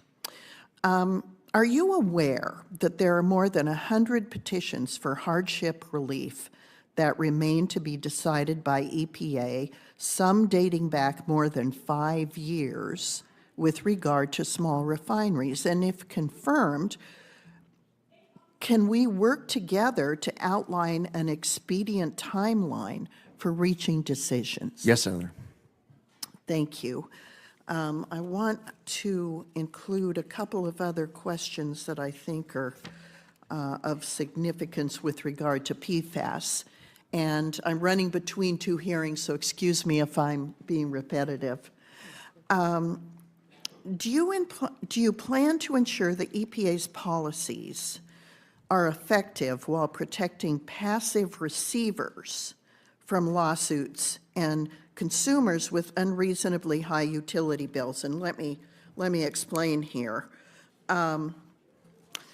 The Biden administration's plan to designate legacy PFAS as hazardous substances under CERCLA can impose liability on entities like municipal water systems that did not produce or knowingly handle these chemicals. So these entities are called passive receivers. I know that it's true at airports. They have PFAS issues as well. And so these passive receivers are now vulnerable to lawsuits that literally could bankrupt small local governments across the nation. My concern is that, of course, we address PFAS issues, but not in a way that submits small local municipal water systems and airports to litigation. Senator, thank you for raising this issue, and I've heard it from your colleagues on this committee on both sides of the aisle during my meetings. It's something that is a big issue to you, and it will therefore be a big issue for me. And I also saw it in my home county of Suffolk County, where we had PFAS issues. The passive receiver issue is something where it could get passed down to the consumer, where they end up paying for the cleanup costs in a way that we need to be cognizant of at the EPA. Thank you, Mr. Zeldin. Thank you, Madam Chairman. I'm sorry I ran over. No, good. I am pleased to welcome one of our newer members, Senator Also Brooks, and I would welcome you and remind you that you have very large shoes to fill with Senator Cardin leaving from the great state of Maryland, and I'm sure you'll be able to do that. So welcome, and it's great to have you on committee. Thank you so much. First of all, I'd like to just say thank you so much to Chairwoman Capito and Ranking Member Whitehouse, for your leadership on this committee and for holding today's hearing. I agree with you that we miss Senator Ben Cardin, but I am excited to be able to join this committee. EPW has jurisdiction over many issues that are important to Marylanders, and I look forward to working with both of you as well as all of our colleagues on this committee to address the environmental and infrastructure challenges that we face in our states. To Mr. Zeldin, congratulations again to you and to your family on your nomination, and thank you as well for your willingness to serve and for appearing before our committee today. I appreciate it. I very much enjoyed meeting with you and having the opportunity to speak with you. And so I suspect that my questions will come as no surprise to you based on that conversation. And in the interest of time here, I'd ask that as much as possible that you would answer yes or no to the following questions. Now, while in Congress, you worked to ensure that EPA's efforts to restore the Long Island Sound were successful, including advocating for federal funding. Like Long Island Sound in New York and Connecticut, the Chesapeake Bay is an economic driver in Maryland and across the Bay watershed. The Bay is the nation's largest estuary and is one of the most productive fisheries in the United States. And so I ask you whether you would agree that restoring and protecting our nation's estuaries and watersheds is a shared responsibility between the states and the federal government. Yes, Senator. Furthermore, if confirmed, will you advocate for robust federal funding for regional restoration efforts across the country, including the Chesapeake Bay and for the National Estuary Program? Yes, Senator. Ultimately, it will be up to Congress to decide on funding levels, and it'll be my obligation to make sure that money is spent to Congress's intent. Thank you. Now, the EPA has said that no amount of lead in drinking water is safe, and lead in drinking water is particularly dangerous for children. The bipartisan infrastructure law, which you opposed as a member of Congress, made historic down payments on lead pipe replacement to ensure that communities across America have access to safe drinking water from lead contamination. If confirmed, will you build on the success of the bipartisan infrastructure law and support additional funding for lead pipe replacement? Senator, yes to the same answer as my last question. Ultimately, it's going to be up to Congress to decide what the policy is, what the law is, what the funding level is. My commitment and my obligation will be to make sure that funding is spent to Congress's intent as laid out in those appropriations. But you recognize that lead in water is a problem, particularly for children. Yes, Senator. And would you be able to commit to not cutting funding that would aid in replacement of these lead pipes? Senator, if confirmed as administrator of the EPA, won't be cutting any funding. That's a decision as far as funding levels for Congress to set. Whatever funding level Congress decides upon is going to be the letter that is going to be the number that I am committed to fulfill my obligation of being a good steward of the tax dollars and spend to Congress's intent. Okay. Now, the unofficial Department of Government Efficiency, led by Elon Musk, has proposed laying off 75% of government workers. Across the federal government, their plan would result in more than 1.7 million civilian employees being laid off, including almost 500,000 veterans. If the Trump administration follows through on this proposal, that would mean more than 12,000 employees at the EPA would be laid off, and many of these are hardworking, dedicated public servants who live in Maryland. Do you support firing 75% of EPA employees? Senator, offhand, I'm not even aware of a single person being fired during the first Trump administration at the EPA. That's not the same for other agencies. And by the way, there might have been someone. I'm just, haven't been told about it. I want to make sure that my job as EPA administrator is to increase productivity, is to make sure that we are efficient and accountable and transparent, that we are to you, not just myself as administrator, but our entire team, for us to be in the office, collaborative and productive. All right. In a similar vein, I'd ask you about another issue, and that is moving EPA headquarters outside of Washington, D.C., and wonder whether or not you agree with that effort and the effort of moving them out of Washington, D.C., or whether you would oppose it. Senator, no one has expressed to me in any setting since I was announced as nominee or before that of any plans with regards to moving the EPA headquarters out of D.C. I have not been involved in any conversation. I'm not aware of any conversation. That's the time I have. Thank you so much. Senator Graham. Thank you. Congratulations. Thank you. Really good choice. You're a lieutenant colonel in the Army Reserves, is that correct? Yes, Senator. What do you do? I'm currently an international law officer for a civil affairs command based in Fort Wadsworth, New York. So you're a JAG officer? Yes, Senator. So if Pete Hexba gives you a hard time, call me. Right. Yes, Senator. Got it.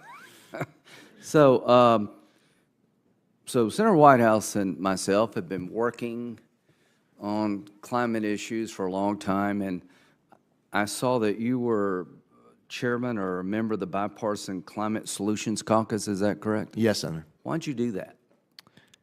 I represented a district where I was hearing from constituents on both sides of the aisle of how important it is that I was doing everything to fulfill their priorities, their policy pursuits. It matters They to your wanted me to join it. constituents. Your constituents concerned about the environment. Very much so, Senator. Okay, well, and I think they're right to be. In terms of fires, and God bless the people of California. We want to help them as much as we can, quick as we can. Helena came through South Carolina, North Carolina. It's just very tough. Let's help people. Is it okay to try to look at lessons learned when you look at disasters? What can we do better next time? We must do that, Senator. Yeah, I would encourage you to not be deterred from looking at lessons learned, no matter where it happens in any part of the country. Let's learn from these disasters, see if we can do better next time. So one thing that I find fascinating is I can tell you what states grow corn because they want to talk about ethanol. I can tell you exactly when you have the Senator from Wyoming saying natural gas is clean, she's right. But why is she saying that? Because the truth is America has become environmentally sensitive. We want to lower emissions, but we don't want to wreck our economy. And it doesn't matter what we do if other people don't play the same game. So the good news for me to this committee is that energy-producing states, when that energy source seems to have a positive environmental impact, they're proud of it. Nuclear power, do you think nuclear power should be part of the mix?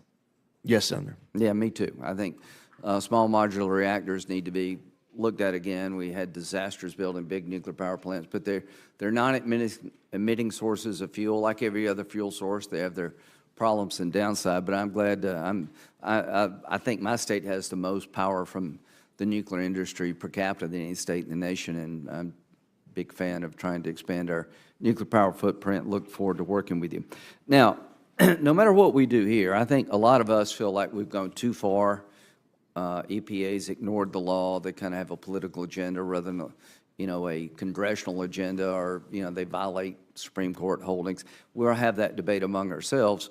But one thing I think we need to look at, no matter what we do here, we all care about the environment. But when it comes to CO2 emissions, let's just use that. China and India, the Paris Accords, to me, were insufficient to the task. I've been working with Senator Whitehouse. How can you get big economies like China and India to adopt better practices? Tariffs have, if you're a tariff person, your ship has come in. We have tariffs on everything and everybody, apparently. But one of the things that Senator Whitehouse and I have been talking about is a carbon pollution fee, tariff, call it whatever you want, that if you're in China and you're making steel and you have the worst business practices, you're in India, you have really basically no environmental practices at all. Europe and the United States were trying to have responsible manufacturing and energy extraction, trying to be environmentally sensitive, realize we've got to run an economy. What should we do about China and India? Do you like the idea, or at least you open-minded to the idea that people who basically use unsound science, reckless environmental policy, maybe it's time for them to pay a fee? Well, Senator, and thank you for your service as well. As you remember learning about the dime principle as an officer in the military, we have multiple instruments of national power. So putting aside the M, military, we have instruments of national power of multilateral, bilateral diplomacy, information operations, and economic pressure. We need to be utilizing all instruments of national power to be able to deal with adversaries abroad across the spectrum of all the issues that face our country. With regards to specific policies, and you brought this up, your work with Senator Whitehouse on this issue when we met in your office, and I know that this is important to both of you. Ultimately, this is a matter for Congress to decide in what direction Congress wants to see this country go as far as writing laws and creating Do you agree programs. with the concept that we need to push China and India? I mean, they have an advantage. They're not playing the same game that Europe and the United States is playing, and I think it's a game we should all be playing. Are you open-minded to push them to do better? Yes, Senator. Right, we'll go to Senator Wicker. Thank you very much, Mr. Zeldin. I am absolutely delighted that someone of your intellect and character is going to take over this position, and I certainly support it. There's been a lot of talk about PFAS. Let me just say I applaud your answers, and I think it's important for the public to realize that we need to do what we can to prevent exposure to PFAS. But in terms of the things we are needing for national security, such as munitions, aircraft, and vehicles for our Department of Defense, we can't do without it, and we're going to have to use it for a while. So that is a statement that I'll not attach a question to, since it's already been discussed. Let me talk about a couple of items of local interest. DeSoto County is the county in Mississippi that's the suburban county to Memphis, Tennessee. Some years ago, Memphis and DeSoto County went in together, got federal funding for a wastewater disposal system. As DeSoto County has now exploded in population and is now 200,000 people, the people of the city of Memphis decided that we were taking too much capacity and that DeSoto County should go it on its own, and went to a federal court, and perhaps a Tennessee judge saw it the way that Memphis was looking at it anyway, ruled that DeSoto County's got to get their own wastewater system and do it in a hurry. Happy to do this, but the federal government having told us that we have to do it, we're going to need some help. And so I hope that you can commit to using all your authority at your disposal through subsidy loans and other mechanisms to help us fund this very expensive thing that's being required of us. I believe the EPA should engage with regional offices to ensure that they're taking proactive role in addressing critical needs. So will you commit in your new role to working with us and with the city of Memphis to resolve this problem? Yes, Senator. I very much appreciate that. Now, let's move down to Jackson, Mississippi, where we've had a flood problem for some decades. A flood control measure was authorized in the WERDA Act of 1986. I don't know what you were doing in 1986, Mr. Zeldin, but it was a long time ago. This initiative has undergone several revisions, and at my urging and my almost weekly and monthly exhortations, we are nearing final approval of the Pearl River Flood Control Project in Jackson, Mississippi. The local sponsor backing the project, which is the Rankin-Hinds County Pearl River Flood and Drainage Control District, has diligently addressed all the environmental concerns.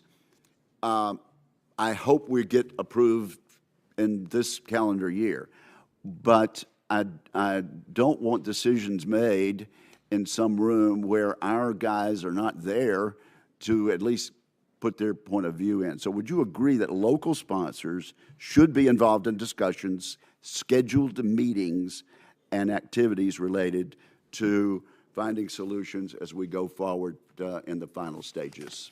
Yes, Senator, and I would like to travel to your state and meet with these individuals and these groups who you want to make sure I hear their feedback from. Good. Well, I can assure you it's bipartisan and just about as broadly based as possible. Now, let me just mention something, and I don't know that that you can make any promises to me because this is before the Supreme Court, but I just want to say on the record, there is a good neighbor rule that's come out of the Biden administration, and it has somehow concluded that my state of Mississippi, under population of under 3 million, is somehow to be penalized for downwind ozone pollution from Mississippi to Dallas, Fort Worth, and Houston.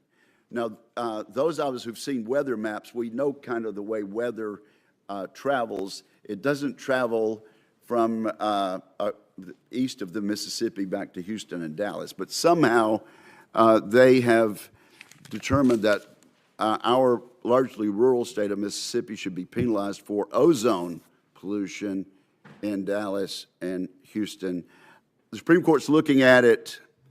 I don't think you can comment on it. I hope we can rescind the rule entirely, but I just want you to be aware of how utterly absurd the federal government has been with regard to this good neighbor rule.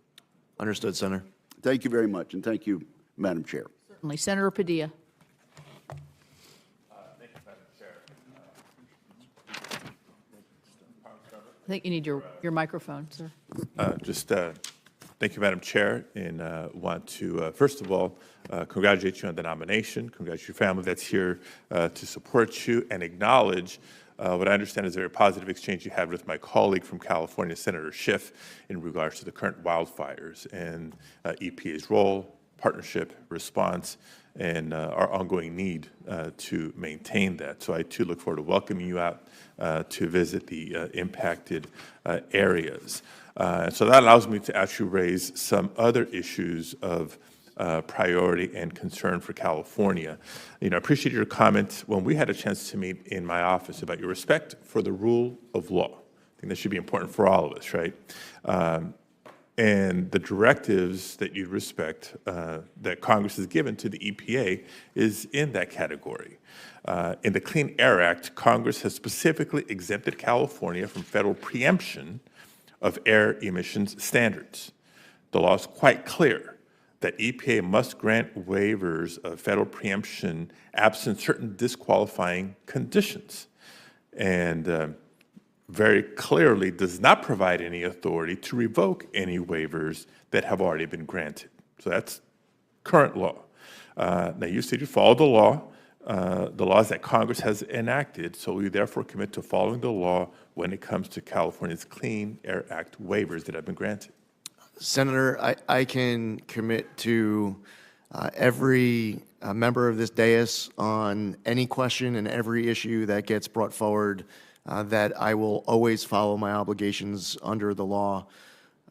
And while there are processes in the future on different topics where I can commit to following the Administrative Procedures Act, I will tell you that I will not prejudge any outcomes of any future processes, again, on any issue that any member could bring up here. But Senator, I would reiterate to you today that it is my obligation as EPA Administrator, if confirmed, to follow the law. Thank you. And another topic we covered in our meeting is one of clean air attainment and the challenges with the federal role and responsibility, state, local role. Half the people in America who live in a non-attainment area live in California, particularly in the Central Valley and the South Coast Air Quality Management District footprint. We have to work together to reduce the sources of toxic emissions. Based on these jurisdictions, it's been challenging. California state and local officials have done pretty much everything they can to tackle this, yet we still have challenges when it comes to ensuring that every Californian, every American living in California can breathe clean air. So I want to be clear. We need the federal government to do its part by working a little bit more aggressively, assertively, smartly, and strategically to help reduce these emissions. Help us reach attainment, not by lowering the bar, but by doing the work in areas that the locals have not been granted the jurisdiction to do so. So can I count on your commitment to use regulatory authority to do just that? Yes, Senator. Okay, wonderful. And just a side note, as we will continue to work together, ensuring that jurisdictions like Southern California are not punished for non-attainment if it's resulting from the recent wildfires and the smoke and other emissions that have resulted from this disaster or disasters like it? Yes, Senator, I've heard this concern from other colleagues of yours as well. We're just talking to Senator Kelly about it as I cited the Yuma example, and he was asking about Maricopa County. It is important that we have common sense, pragmatic policies that are being pursued to address issues just like your concern. Yeah, to your point, and I'm glad Senator Kelly brought it up, these concerns about fires and their impact, not just the short-term devastation, but the longer term when it comes to public health, when it comes to air quality, is not unique to California. I mean, California is in the news right now, but throughout the West and beyond because of our changing climate and weather patterns. You know, another important topic that we discussed in my office is not just water supply, water quality, but water affordability. Millions of Americans are struggling to keep up with their growing water bills, which have increased nearly 3 times the rate of inflation. According to the EPA, water utilities it will cost water utilities more than $1.2 trillion over the next 20 years to modernize their drinking water and wastewater infrastructure and maintain it. Water utilities, unique to other utilities, rely heavily on ratepayers to cover their costs. The federal government's share of maintaining this infrastructure has come down significantly over the years. So ratepayers are acutely feeling this pressure, and as a result, 1 in 5 households have outstanding and growing water debt. The national water affordability crisis affects both urban and rural communities. So it's not a rural versus urban, blue state versus red state. It is across the board. I shared with you the idea of replicating the LIHEAP program. We have a low-income home energy assistance program because you shouldn't have to freeze in the winter just because you may be low income. The same applies to having water. We know how fundamental water is for life and the economy. We've had a temporary water assistance program for low-income customers. Do you agree, and can we work together to make that permanent to tackle some of these challenges, including addressing the PFAS concerns that you're very familiar with? Senator, having access to clean drinking water is something that I want to, if confirmed, to be able to do my part, and working with you and your colleagues across the entire country to deliver. Every American, in my opinion, and it's just my opinion, should be able to access clean drinking water. I will follow all my obligations under the law, and to the fullest extent of the law, I would like to assist in those efforts for you to fight for your constituents, and every senator here to fight for their constituents in this respect. So the temporary program was hugely successful, helping families in, again, red states and blue states alike. Look forward to working with you to make that program permanent. Yes, sir. Thank you, Senator Moran. Chairwoman, thank you, and thank you, Ranking Member, Mr. Vice Chairman. I'm pleased to be back and sitting here at the dais at the EPA committee. Thank you very much for your testimony. Thank you for the conversation we've had in my office. Thank you for your willingness to serve. Let me highlight a couple of things that we may not have talked about when we did visit. I want to describe the Kansas oil and gas industry to you. We are an oil and gas producing state, but our production is done by really small independent companies that produce from what we call stripper wells, which means they produce less than 15 barrels of oil a day. It's a significant component of the Kansas economy and significantly important. And in my view, this small-sized, small businessman and woman who operate oil and gas leases and explore for additional production of oil and gas, the EPA has written one-size-fits-all solutions. We are not the majors, and we are stripper well producers. And I just want your commitment to work with the industry, these small producers, to find right-sized regulations for the circumstances that they're in. Senator, I would welcome an opportunity to travel to your state to meet with them, whether it's at your office or elsewhere. I want to know about all of your priorities, including this one, but also to make sure that anyone who could provide any type of insight that can make me better informed to make better decisions, that I welcome any of those opportunities for conversations and collaboration. I think that's a wonderful offer on your part, and I'm very grateful for it. I sometimes am reluctant to ask every nominee that comes before me, would you please come visit Kansas? And you volunteered. So I'm appreciative of that. And I would tell you, I can't imagine the excitement, the opportunity that people in that industry would see to have the capability of talking to somebody with you, like you directly in a state like Kansas. So thank you, and we'll get on your schedule, although you have to say once confirmed. So I look forward to that. In a different vein of energy production, I've created with my colleague Senator Bozeman and others a Sustainable Aviation Fuel Caucus. Kansas and Wichita in particular is the air capital of the world. We produce many more general aviation aircraft than anybody. We manufacture with thousands of employees working in aviation and aerospace. And I want to bring together the opportunity to bring the agricultural aspects of Kansas together with the aviation aspects and pursue the development of SAF, Sustainable Aviation Fuel. I wanted to know, I guess the question would be, we need your help in pursuing opportunities to develop the technology and any regulations that would follow that. And I suppose if you're coming to Kansas, we ought to introduce you to the people who are in the process of developing a new industry as the airline industry shifts itself from fossil fuels to, let me say that differently, from the fuels it uses today to sustainable aviation fuel produced by agricultural byproducts.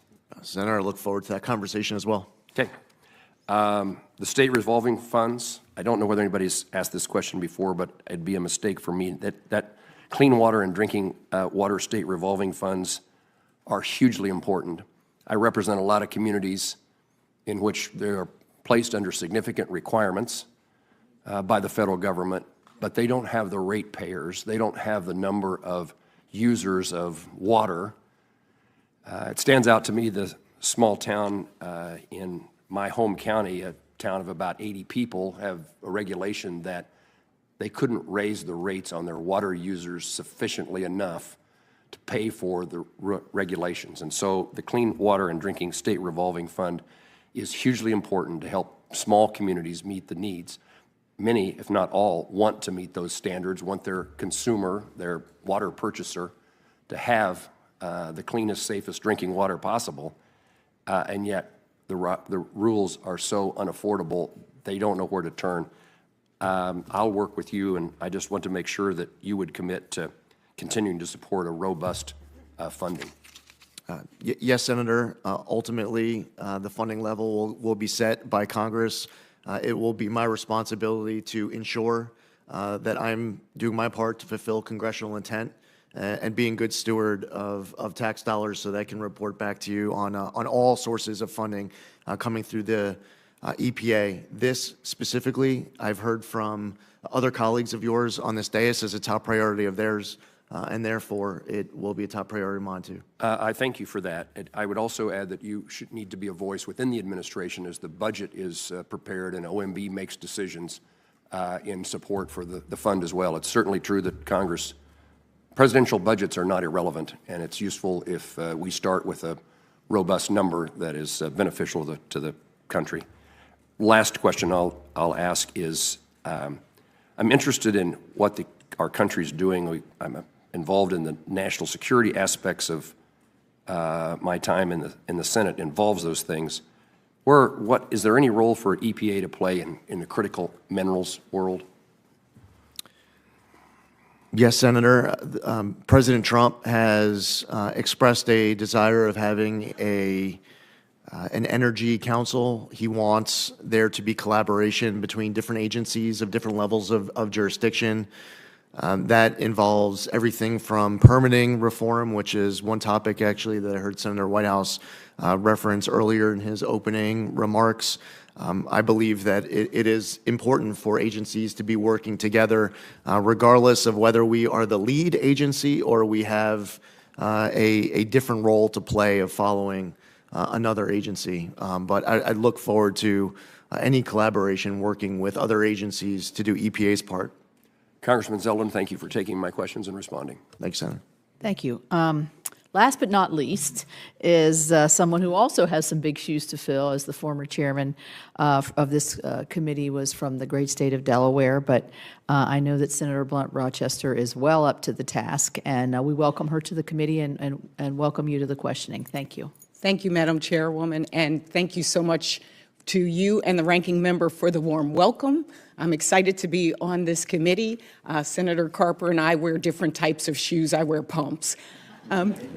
Let me begin by expressing my gratitude, though, to the former chairman of this committee, my friend and mentor, Senator Tom Carper, for his years of faithful service, not only to this committee, but also to our nation and to saving our planet. I'm proud to be able to be a member of this esteemed committee. And Mr. Zeldin, I appreciate your visit last week, and you clearly stated in your testimony that we must ensure that we protect our environment. And in our conversation, I shared with you the rich diversity of my state, from our farmers to city dwellers to our coastal communities and our environmental justice communities, and why the EPA is such an important and great partner to our state. I've, in my time in the House, prioritized clean air, clean drinking water, affordability of those things as well. And for us, it's crucial that we have the best candidate for the EPA administrator. So in our conversation, I was really pleased also that you earnestly acknowledged that climate change is real and that you are committed. You actually affirmatively, before I even got the question out, said you committed to following the science and letting that dictate the policies of the EPA. And as I said in my home state, we feel the impact of climate every single day. And as a former member of the House, I know we talked about the similarities in our district, low-lying, vulnerable to sea level rise, and it's critical to our coastal communities. How will you direct the EPA to help these communities like ours survive the rising sea levels and extreme weather brought on by the climate crisis? Senator, this is a topic that involves multiple agencies working together. So EPA being able to do its part is incredibly important. EPA might not have the funding that the Army Corps of Engineers is bringing to a particular project as may be authorized by Congress. The Department of Interior might be working on a particular aspect of this under its jurisdiction. The collaboration between agencies is critical. The collaboration between agencies and Congress is going to be important as well. I think it also helps for I, as if confirmed as EPA administrator, to be traveling to a state like yours to see issues firsthand on the ground, especially when they emerge on, at times, little notice, sometimes with far more notice, to be able to hear from people who have been working on these issues a long time, to be able to hear that feedback, to allow that feedback to inform my decision-making, and to bring that feedback with me to Washington, D.C. when I return from those trips, which I look forward to, if invited, coming to visit your state with you. Thank you so much. I have a couple of yes or no questions because I know time is limited. You stated that EPA's mission is to protect the health of the public and the environment. Is this still your position? Yes or no? Yes. Will you ensure EPA prioritizes policies that promote access to clean water? Yes or no? Clean what, Senator? Clean water. Yes, Senator. Yeah. And as you know, many rural communities have old water infrastructure and rely on well water, particularly in Delaware, which creates significant water quality issues. How will you, your EPA, help these communities access effective solutions such as upgrades to stormwater infrastructure, watershed restoration, or water infiltration? Senator, Congress has approached these issues in the past in certain creative ways. In some respects, it could be an aspect of congressionally directed spending. I've seen go to a particular community where they are able to mitigate an issue of water contamination as we experienced in Suffolk County, where my congressional district was located and where we had multiple aspects of PFAS contamination. The first step is to be able to get access to drinking water. And even if that's providing bottled water, that's a partnership that starts with local leadership, where a state and federal government is asking, what can we do to assist? What's important is long-term mitigation. And what is so frustrating to the American public is when they see these issues lasting for 10, 20, 30 years and the ball's never moving in the right direction. I look forward to doing my part to work with your local communities to get these issues mitigated to whatever extent I can help.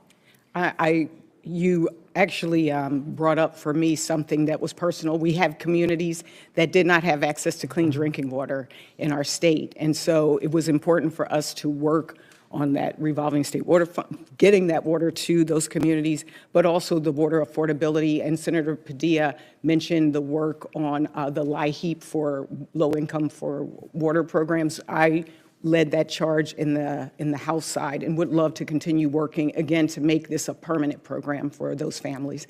I will yield back, and hopefully we have a second round of questions so that I can ask about soot, particulate matter. Thank you, and I yield back. Thank you. And this does end the first round. I would say we had full participation in the committee, which we're going to expect at every meeting, right? And I am very pleased with that. I also, in the interest of not wanting to hurt a new member of my committee, neglected to welcome Senator Moran as a new member of this committee. So, well, a returning, well, that's why I didn't say anything, because you're returning. In any event, I didn't want to chance those hurt feelings, since mine have been hurt all day by denigrating my mountains, but we won't get into that any longer. So we're going to go to second round, and we'll do it in the same order as the folks that were here. Before I begin my round, I would like to put into the record a January 3rd support letter from the former chairman of the Suffolk County Water Authority, which states, the EPA requires strong leadership that balances the complexities of environmental protection with the practical needs of communities across the country. Mr. Zeldin's track record on Long Island exemplifies his ability to lead with compassion, decisiveness, and a clear focus on results. He has already shown his dedication to the values that the EPA upholds, and I'm confident will continue to champion these priorities on a national scale. And I ask unanimous consent, which I'll grant myself, to enter this into the record. I would say there are always no better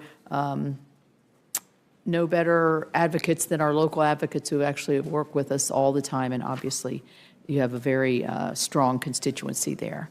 I'm going to ask quickly just a couple questions. Class 6 wells, which are used to inject carbon dioxide into deep rock formations, advancing carbon capture and storage technologies, obviously very important to my state. We provided EPA funding through the IIJA for to have the EPA grant state primacy for Class 6 wells, since they constitute a different aspect of permitting. And to date, only 3 of these states have been granted Class 6 primacy. And the EPA has 150 permit applications pending for approval. We have 3 Class 6 well projects under review, and the proposed final action granting West Virginia our state primacy was published in the Federal Register on November the 25th.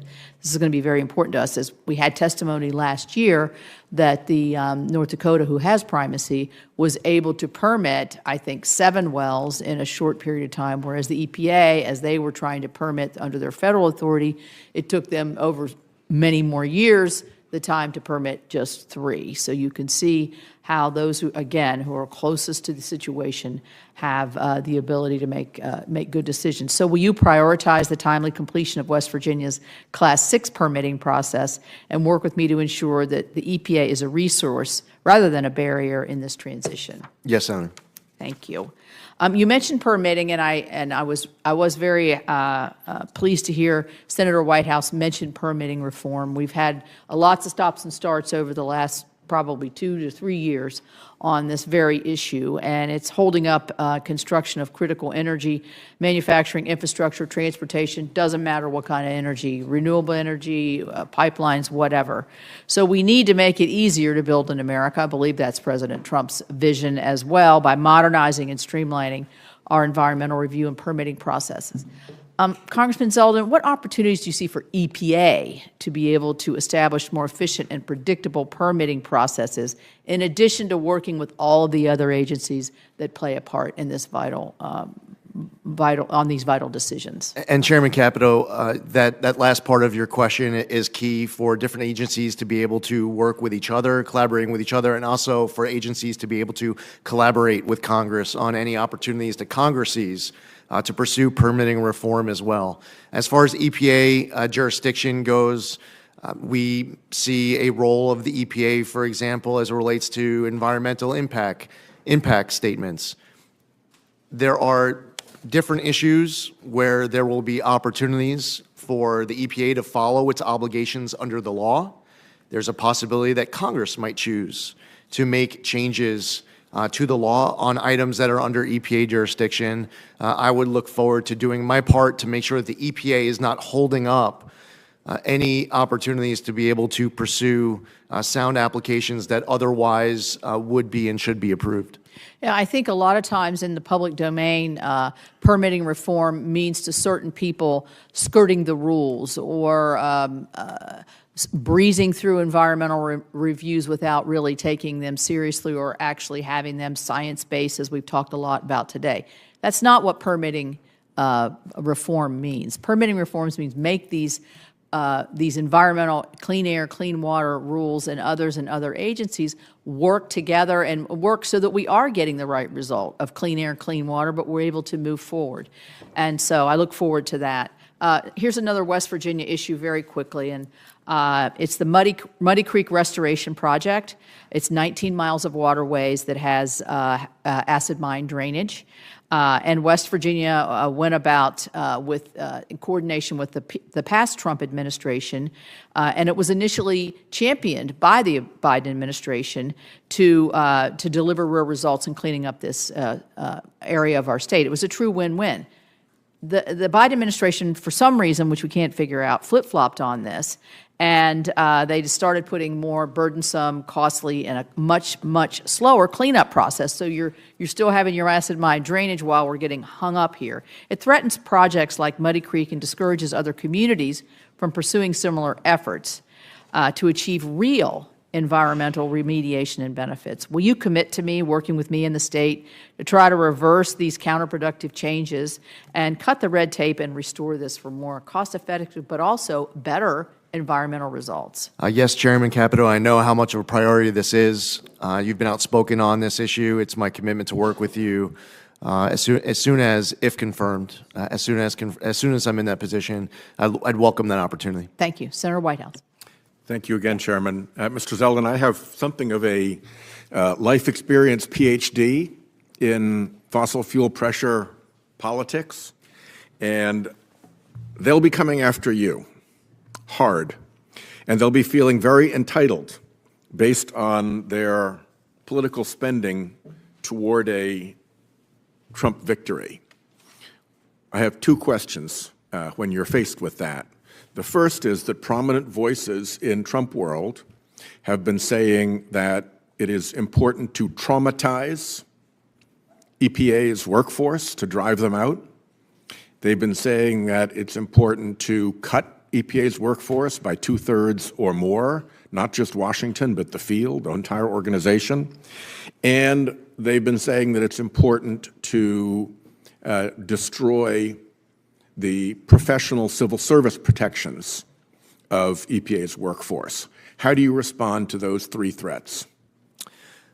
Senator Whitehouse, as I've stated earlier, my desire, if confirmed as EPA administrator, is to increase productivity of the EPA. I want to be able to help lead this agency in a way that all of you on both sides of the aisle can be proud of, for us to be accountable and transparent I want maximum collaboration, not just with Congress, but internally within the EPA. I've been hugely impressed with the level of talent stepping up to serve at EPA.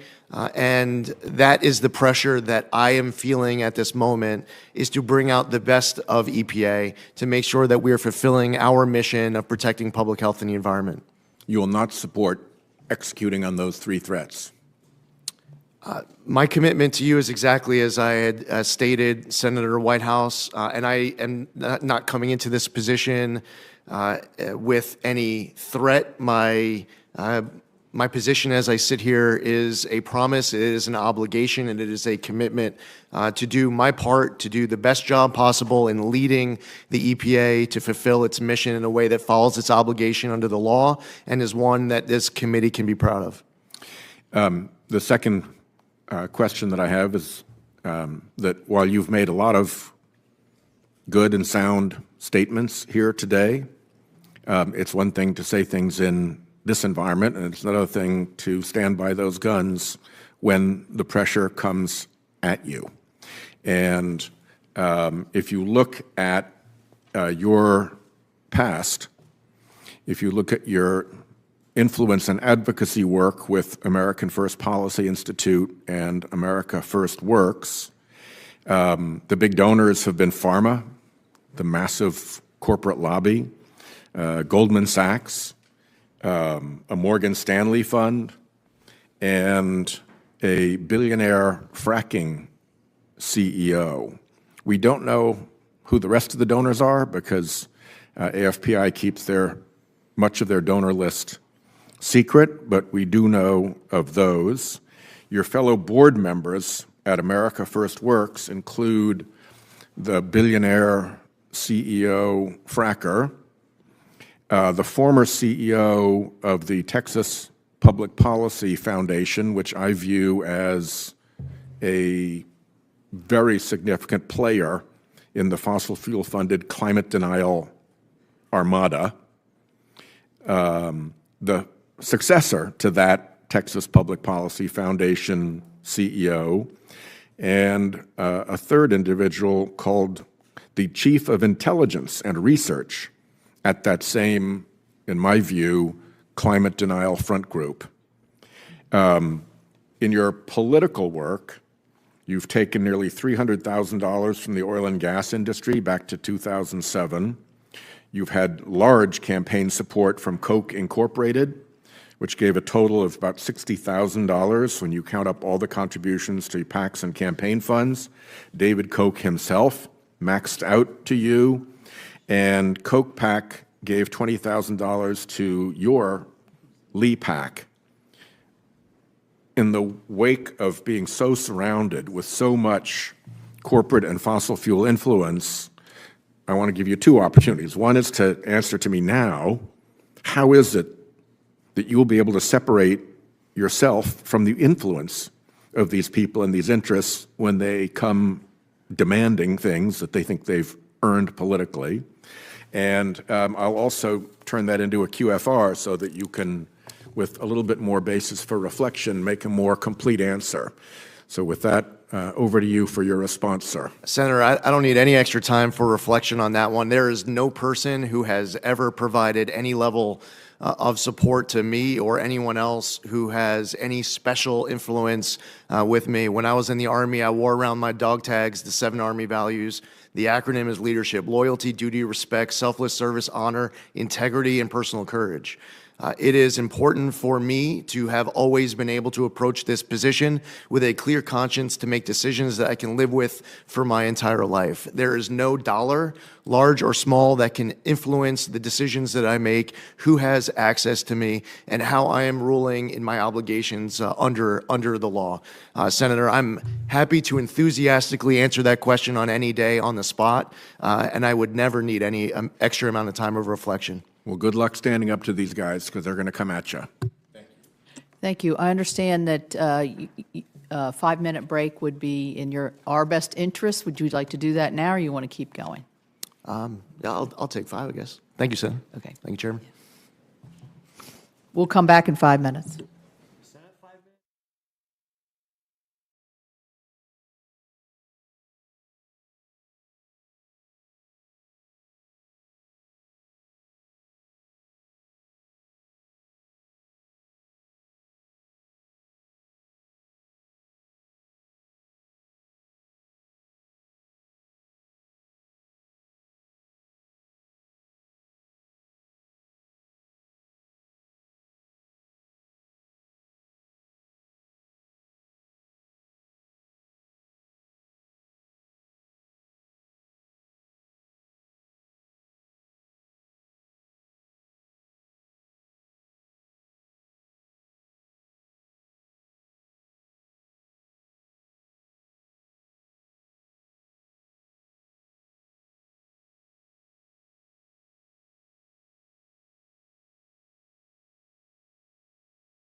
Welcome to the live show. You know what time it is. It is your boy Genesis. Yes, y'all. We have been checking out Lee Zeldin's Senate confirmation hearing. This is Trump's EPA administrator, and he's been doing a good job so far. Let's see. They took a 5 minutes recession. Let's see. Maybe back.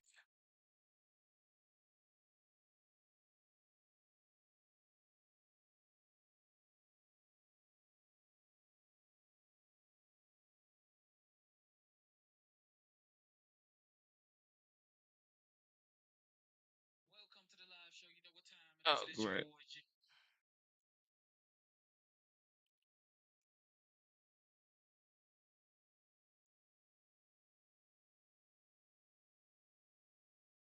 Railing against the hydrocarbon industry. I think the facts are the hydrocarbon industry has lifted more people out of poverty, continues to do so than any major industry in the world is doing that. But they're also been a major contributor, never gets talked about, with regard to our leadership on global emissions. Leadership. So that, Mr. Zeldin, take a look at that chart. That's been fact-checked to death because the far left hates it. But this is what Senator Ricketts was talking about earlier, about American innovation. This is what Senator Graham was talking about earlier. There's some people who are working hard on reducing emissions, countries, and there are countries that aren't. Senator Graham mentioned China and India. He is exactly right. You never heard this from John Kerry, but the leader in the world in the last 20 years on reducing global emissions was the United States of America, okay? The bad guys, in terms of emission increases, look at China, through the roof. This is a fact. Now, I've asked some of the Biden administration, EPA officials, hey, why do you think this happened? Why do you think we're the leader? It'd be great if you said it, because we are. And they would always come back and say, let's see, EPA regs? Wrong answer. The reason this happened is because of the revolution in the production of natural gas, where we have switched to natural gas as a more cleaner burning source of energy. And when we export natural gas around the world, Ms. Zeldin, what do you think that does to global emissions? Brings it down, Senator. It does. And these are facts. So my colleagues, I wish my good friend Senator Whitehouse was here because, they don't like this chart because it goes against their narrative. And the narrative, that is the facts, is that when you have all the above energy, including a big mix of natural gas, you reduce global emissions. So can you commit, to Senator Ricketts' point, to work with us and private industry on innovation that can help power America, power our allies, produce American energy, and at the same time, lower emissions? Yes, Senator, absolutely. American innovation has been critical, and it will be critical going into the future. That's something that President Trump has often spoke of. Yeah. And I believe it's also one of the reasons why we saw so much support for him in this last November's election. In Alaska, we are working, and I've talked to President Trump about just recently, we have a very large-scale LNG project that would increase, would reduce our trade deficit by billions by exporting clean-burning Alaska natural gas to our Asian allies, get clean-burning Alaska gas to Americans, and would produce thousands of American jobs. Can I get your commitment to help us work on that large-scale LNG project, which will help continue these global emission reductions? Senator, I'd welcome the opportunity, if confirmed, to be able to work with you on this and other issues. Great. I have another map I want to show you. Real quick, you and I talked about this issue of leaded aviation fuel. This is a huge issue to my constituents, what we call avgas. We got it, an extension for Alaska and the FAA, given our pilot safety issues, our aviation safety issues. There was this congressman, I forget his name, from New Jersey. He tried to limit this. My view, he should be more focused on cleaning up New Jersey than worrying about aviation safety in Alaska. Can I get your commitment to work with me on this avgas issue as we discussed in my office? Senator, As I gave you my commitment then, reiterate it here today for all your constituents to hear. We had a very long, substantive conversation on a lot of topics that you're fighting for Alaska, and I welcome the opportunity to be able to work with you on all of that. Great, thank you. Let me give you one final map and one final question. It's a little complicated. This is the American Medical Association study on life expectancy changes in America, okay? This was from 1980 to 2014. Purple and dark blue, that's where life expectancy changes happen the most, okay? Up to 13 years. Unfortunately, you see yellow, red, certain places there was a life expectancy decrease. That's mostly the opioid epidemic. My state led this. It led it because Alaska Natives, which is where most of these communities are, over about 20% of my population, started at a real low level. Real low, lowest life expectancy. Then what happened on the North Slope, what happened out in the Aleutian Island chain, what happened in the Northwest Arctic, Burrow, resource development happened. Oil and gas happened. Open up fisheries happened. Resource development happened. And people's lives increase on average by up to 13 years. So here's my quick issue. This is a matter of life and death in my state. And the indigenous people in particular, who I care deeply about, have benefited tremendously from resource development. President Biden comes in with his Secretary of Interior. She doesn't listen to Native people. They issued 68 executive orders to shut down resource development in my state, which is going to hurt people, hurt their life expectancy. So when we talk about all this stuff about, oh, we're against resource development, oil and gas, from my state, from my constituents, this is a matter of life and death, and it's brought gymnasiums and health clinics and water and sewer. So can I get your commitment to work with me on these issues on resource development that benefit the Native people tremendously of my state? The Biden administration is talking about, oh, environmental justice. This is environmental injustice when they shut down Alaska Native communities' opportunity to develop their resources. And, you know, their focus on minority communities, I think that's great, but they've had a big asterisk during 4 years of Biden and Secretary Haaland, not for Alaska Natives. And it's an outrage. This helps my communities, and can I get your commitment to work with the Alaska Native communities, indigenous communities of my state on this issue, on the other issue you talk about, contaminated lands, water and sewer. We have communities that don't have clean water and flush toilets. I really want your help on this. We didn't get the help from the Biden administration. They talked the big game, communities of color. They didn't care about the Alaska Native communities, and I need your help on this. Understood, Senator. You have my commitment to work with you on this. Thank you. Thank you, Madam Chair. Thank you, Senator Kelly. Thank you, Madam Chair. Mr. Zeldin, I want to discuss another issue with you that's affected the western United States significantly, especially Arizona on the Navajo Nation, and that's the issue of abandoned uranium mines. We have about 500 of them. The nation's been working to clean up these mines for decades now, but the bureaucratic process of the Superfund law has meant that very little progress has been made on this, and it contaminates water, and just the radiation itself causes cancer. One step which was taken during the last Trump administration was to establish a regional office called the Office of Mountains, Deserts, and Plains, which would focus on cutting through the bureaucracy and accelerating the cleanup of mines in the West. Senator Lummis and I introduced legislation last Congress which passed this committee unanimously, called the Legacy Mine Cleanup Act, which would authorize the creation of the office and accelerate mine cleanup across the western United States. So will you commit to having your team review the legislation quickly so we can then incorporate EPA's feedback before we introduce the bill this year? Yes, Senator. And will you commit to ensuring the issue of abandoned uranium mines remains a priority for the EPA? Yes, Senator.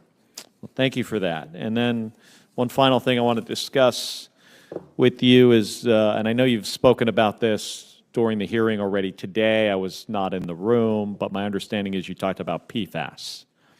And as we discussed in my office last week, groundwater is the backup source of drinking water for both Phoenix and Tucson. And it's in an aquifer mostly under the city of Tucson, where Gabby and I live. And this has become more critical, this backup water supply, as the drought conditions in the West has worsened.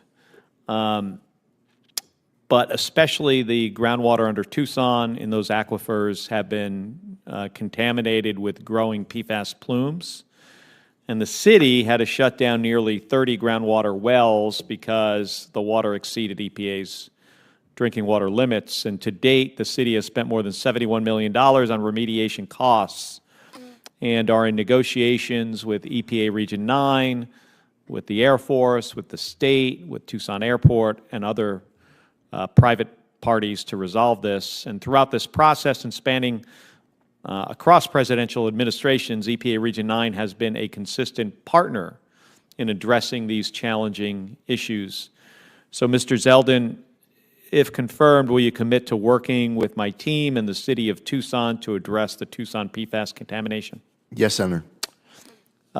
So thank you, Mr. Zeldin. Thank you for spending the time. I know this has been a long process and a long hearing. It's great seeing your family here, and look forward to having the opportunity in the committee and eventually on the floor for the vote. Thank you. Thank you, Senator. Thank you. Senator Ricketts. Thank you, Chairman Capito, for having this second round of questions. I appreciate it. And Congressman Zeldin, presuming that you get confirmed to be the EPA administrator, you're going to have to work to reestablish the credibility, reestablish the trust for the EPA, and that's going to involve a process of transparency and good faith action on the EPA's part.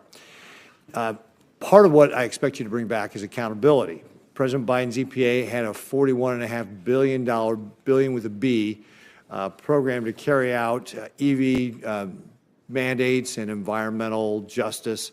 How many additional dollars went to the Inspector General's office to conduct oversight over those IRA funds that went out? Zero, none. Yeah, that's a problem when you're spending that kind of dollars. Can we have your commitment that you will look into this to make sure those dollars were spent appropriately, that the process was followed properly for all those dollars, and to make sure that any dollars that were not spent appropriately, in fact, Senator Capito and I actually had a press conference on how some of these dollars were being distributed, but if they weren't being distributed, you'll work to claw back those taxpayer dollars? Yes, Senator. Great, thank you. We talked a little bit earlier also about the EV mandate. Part of what this IRA dollars were supposed to be pushing is this EV mandate. Of the 147 communities in my state that are classified as cities, 99 of them don't have a single EV charger. If you're living in communities like Bloomfield, Alliance, Valentine, you're 45 minutes from the nearest charging station. And in my state, EV adoption is like 2%, when nationally it's about 7%. And of course, the current mandate that the EPA is pursuing with their emission standards was to have 2/3 of all new vehicles being sold as EVs in the year 2032. That's just clearly not realistic. And again, as we discussed, we should allow American innovation to be able to help us reduce the impact on the environment, not have the administration pick one solution that they want to push. Do you commit to rolling back these out-of-touch mandates that are costly to Americans and dangerous to our energy grid, increase our reliance on our adversaries like the People's Republic of China? Senator, it is my obligation, if confirmed, to be following my obligations under the law. And with regards to the Administrative Procedures Act, rules, laws set out that guide the way I answer that question. I'm not allowed to prejudge outcomes going into rulemaking. To ensure that there is durability of any decision to be made at the end of the process, where my answer to that question could potentially be used against any type of a rule regulation that is made. I will tell you that I have heard concerns from you and many others in this chamber of how important it is to look at rules that are currently on the books. I don't sit before you with any type of announcement I'm able to make of any rules that are going to change upon confirmation.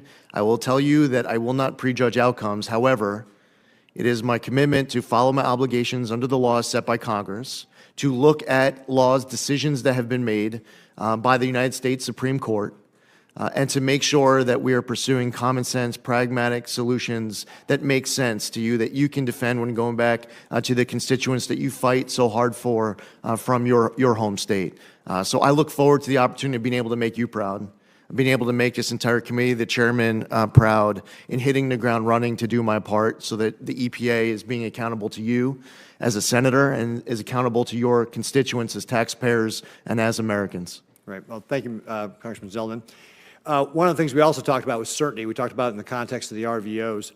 But there's another area of certainty that we've talked about, and we need to continue to talk about. The Supreme Court's Sackett versus the EPA decision was a clear directive to narrow the scope of the federal jurisdiction on the Clean Waters Act.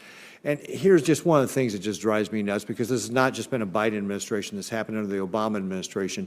The Clean Water Act over 50 times says navigable waters. Navigable waters means you can put a boat on it and go someplace. That's the Merriam-Webster definition in really broad terms. Clearly out of scope of what the Congress's intent was. And the decision in Sackett was intended to provide clarity to producers.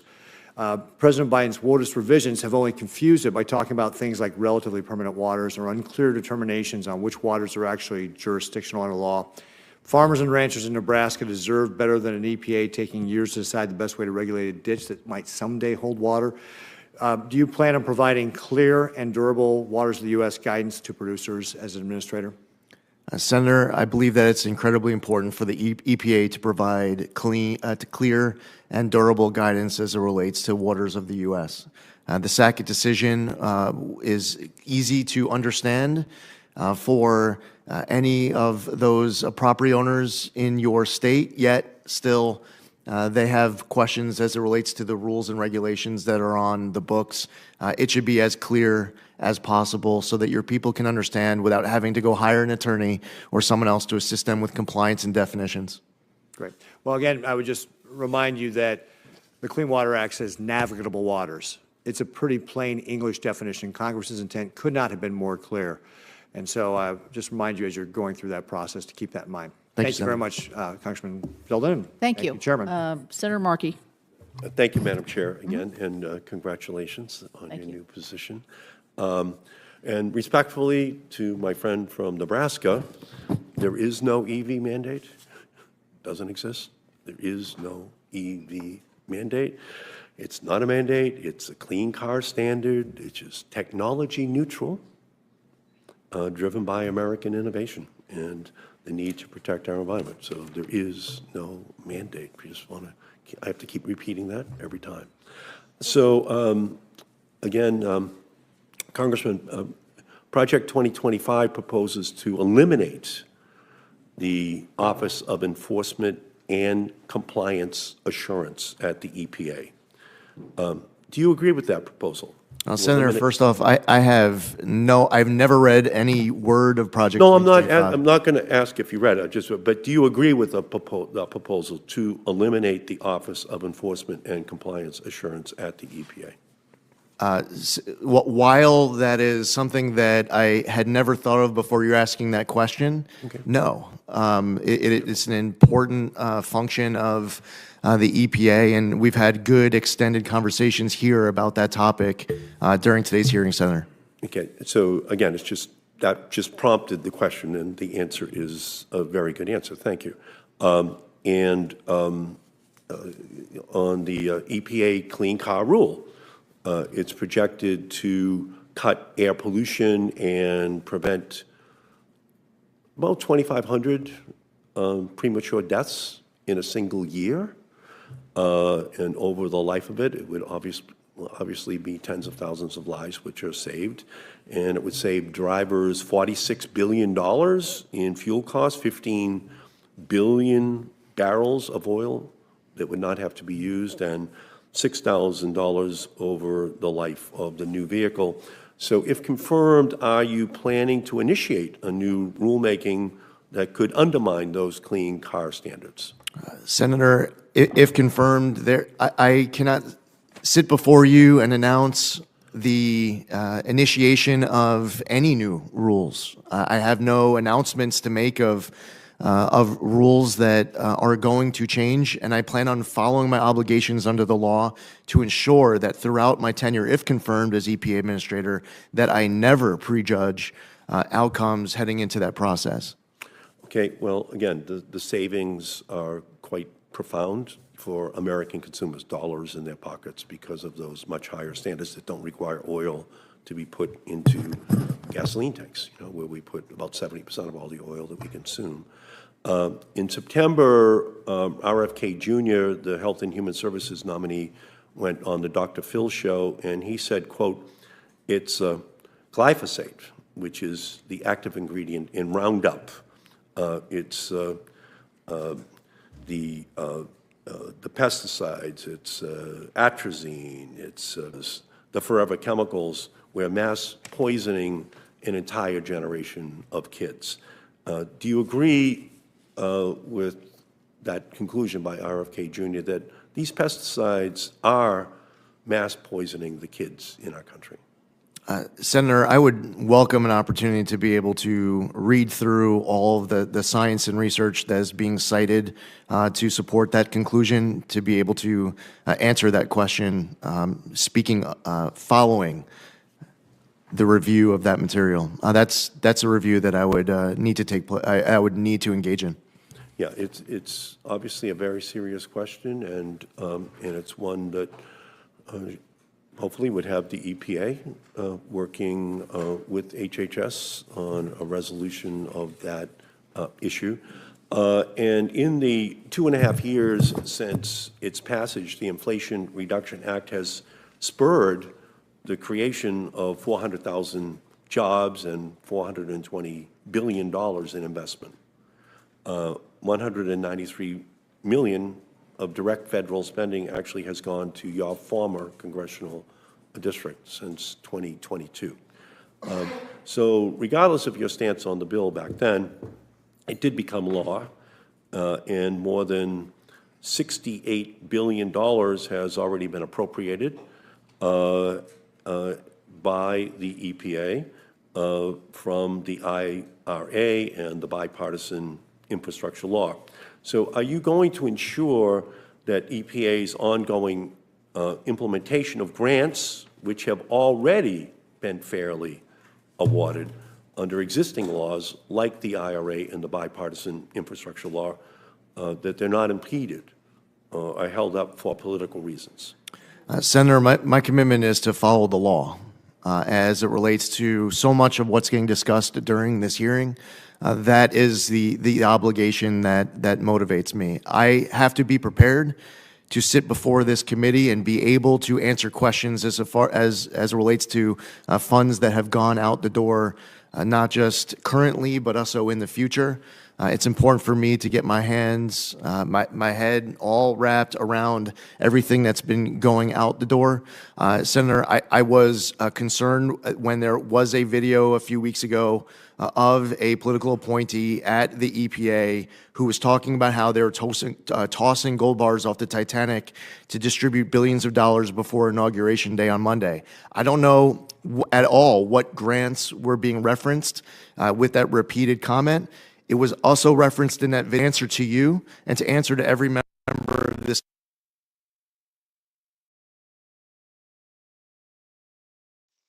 Okay, thank you for tuning into the live show. You know what time it is. It is your boy Genesis. We have been going back and forth for about 3 hours right now. It was also referenced in that answer to you and to answer to every member of this. Okay, here we go. Here we go, ladies and gentlemen. To hold a witch hunt and to, break out the torches and the pitchforks to go after all these programs, because I think they must have been pretty fairly, given out if a blue presidency at the EPA, led to 80% of the money going to red districts. So is that I just want a presumption of innocence from you in terms of the decisions that were made on Right. Yes, Senator. I just want to be able to account. to I you. appreciate that, but I just need your Yes, Senator. your assurance that you do assume that most of this was done fairly. Senator, I would only can assume. I can only assume, as I sit here, that upon review, that there will be. I will find out about all sorts of funding that went out the door that was following the law as written by Congress. All I'm saying is that I want to have the ability to sit before Chairman Capito, who's been very vocal on this issue, and be able to answer her question on a specific grant that she's spoken out about, or grants that committee members may speak about in the future. I just want to be in a position to account to all of you as far as the dollars being spent by EPA. I can only assume that there will be funding that will be, from that review, that will be in accordance with the law. So I'm going to go to No, thank you. Senator Schiff. Thanks. Thank you, Madam Chair. Mr. Zeldin, although California banned the installation of lead pipes in 1985, the average home in South Los Angeles is over 70 years old and more likely to contain corroded lead plumbing than other regions in the state. Lead in drinking water, particularly from old pipes and plumbing systems, is a significant public health threat, especially for children. Out of the 58 counties in the state of California, Fresno County has one of the largest numbers of children with high levels of lead in their blood. In 2016, nearly 14% of children tested in one Fresno neighborhood had reported high lead levels. 25% of schools in Fresno reported finding lead coming from their drinking water fountains. 40 homes had lead levels above the federal limit. In October, the EPA announced new final regulations requiring drinking water systems across the country to identify and replace all lead pipes within 10 years. Will you continue the EPA's work to help local communities like those in Fresno and in South Los Angeles replace lead pipes, particularly in many of these communities that are historically underserved? I'll look forward to that opportunity to work with you, Senator, on this issue. The EPA administers 12 geographic programs, longstanding geographic-specific programs that help protect local ecosystems and communities from climate change, habitat loss, and pollution. Their efforts to add the Salton Sea in California, which is an ecological disaster, potentially paired with the Great Salt Lake, which has similar ecological and health issues, as part of EPA's geographic program designation.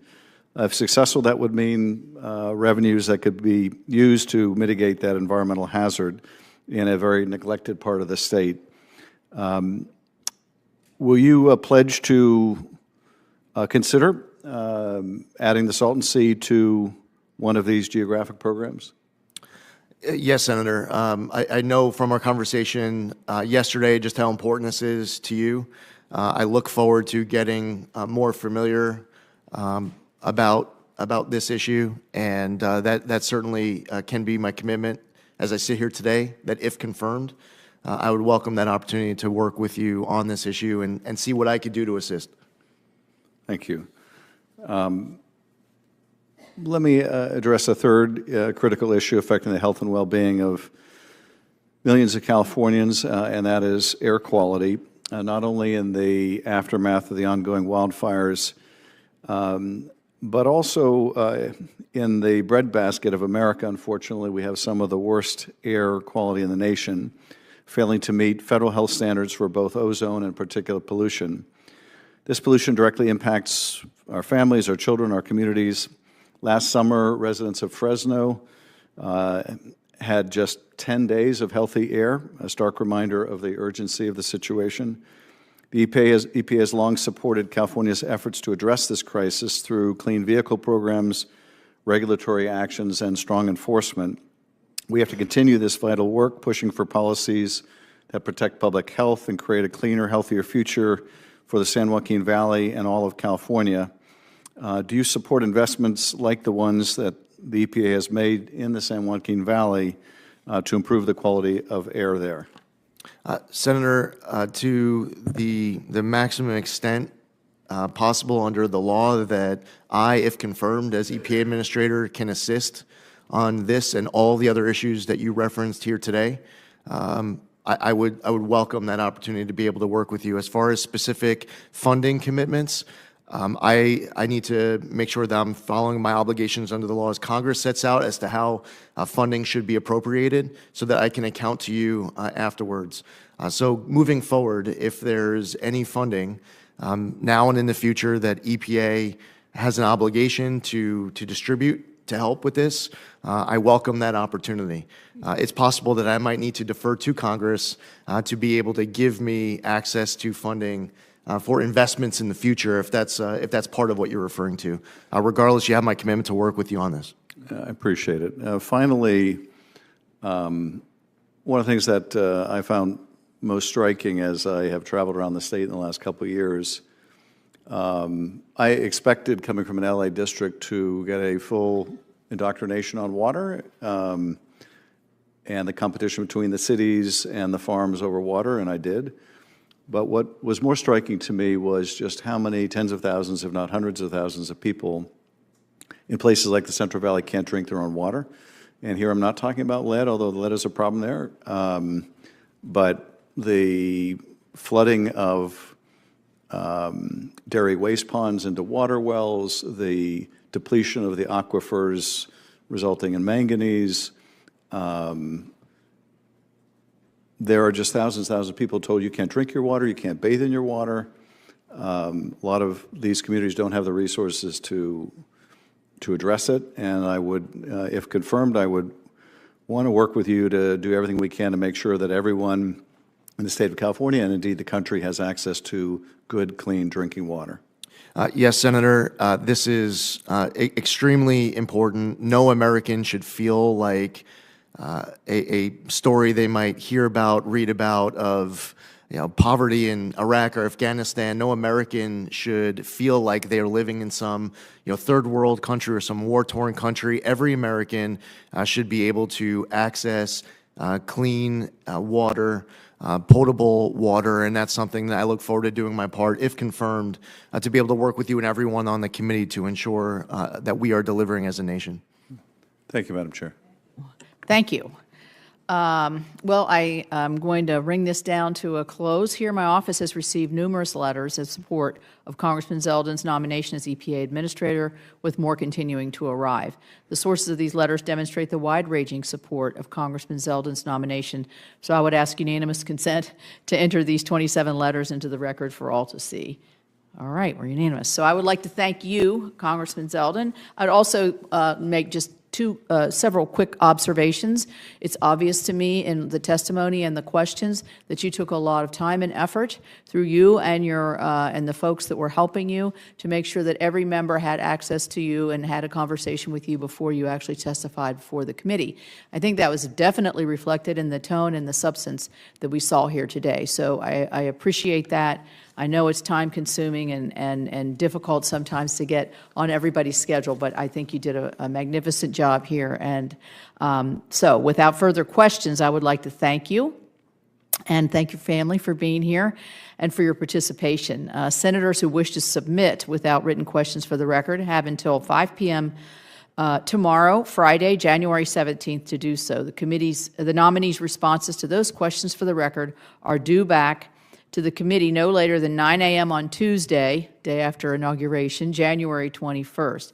With that, I do look very much forward to helping to shepherd you. I think you've done an excellent job here today. You will be an excellent administrator to the EPA, and I fully expect that your confirmation will be very positive. Thank you very much, and everybody enjoy the day. Thank you. Thank you, Chair. Thank you for tuning into the live show. You know what time it is. Okay. You have heard the Senate hearing for Lee Zeldin, who happens to be Trump's nominee for EPA. You guys are the best. Thank you for tuning in. What else? Let me see. Okay.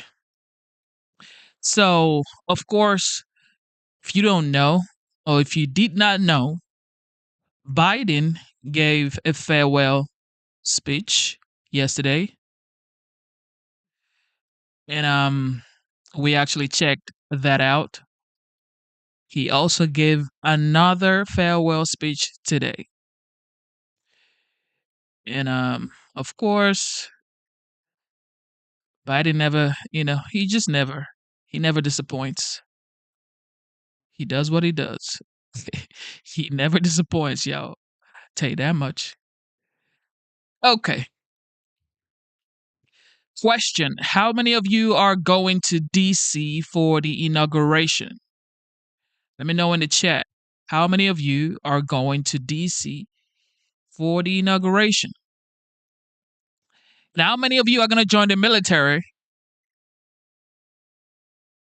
now that Trump is the new commander in chief in 4 days?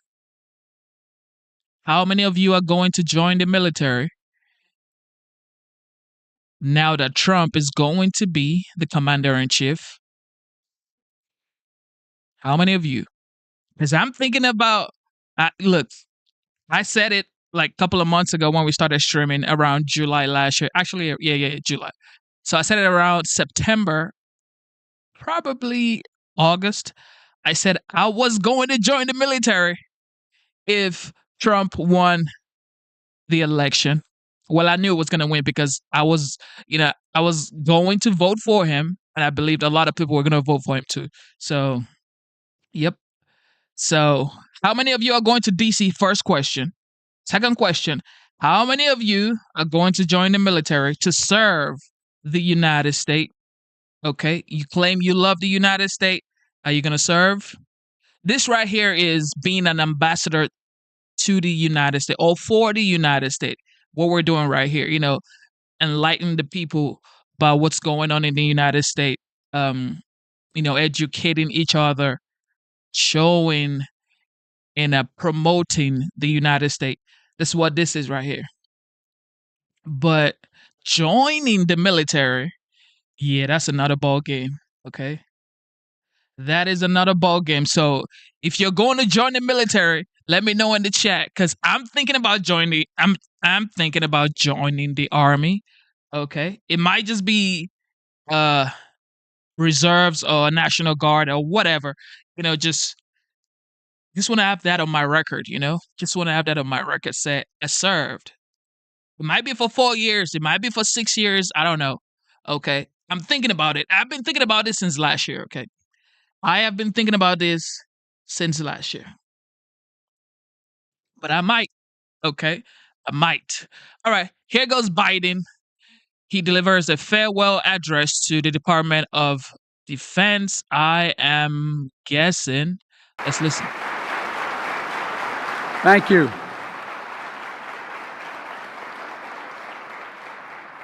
Every time I'm here, this made me so damn proud to be an American. And most all of you as well.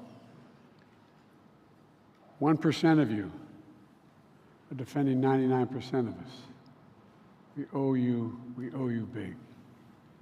Just over 240 years ago, George Washington gave his farewell address to the Continental Army. Still astonished by their victory and by their unity, Washington asked, and I quote, "Who that was not a witness could imagine the men who came from different parts of the continent would instantly become one patriotic band of brothers." That's what you are, one patriotic band of brothers. Vice President Harris, Jill, Doug, Secretary Austin, Secretary Brown, two of the best decisions ever made in my career, by my dad. Service secretaries,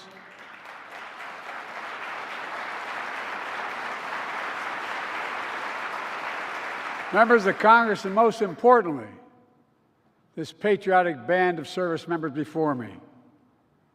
Serving as your commander-in-chief has been the greatest honor of my life.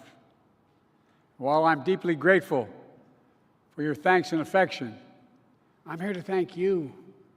Thank you for your service to our nation and for allowing me to bear witness to your courage, your commitment, your character. As I listened to the choir sing, I thought about it. You all represent what America is: character, honesty, integrity, commitment. Like Washington, you've left me astonished, and I mean it. Over the years, I've frequently seen you in action in war zones in Bosnia, Baghdad, Fallujah, Kabul. I was going to bore the hell out of you, but Helmand, Kandahar, and other places. I remember one trip to Afghanistan as vice president. I was at a forward operating base, Wardak Province, which is in eastern Afghanistan. I was asked by a commanding officer to pin a Bronze Star on a soldier for his heroism. A soldier's teammate was hit while driving in a Humvee. And this soldier did everything possible to rescue his colleague from the burning flames. But when I went to pin the medal on him, the soldier looked at me and said, "I don't want it. I don't want it. He died. I don't want it." And in that moment, all I could think about was the incredible courage and humility and moral compass that this soldier had, that all of you have.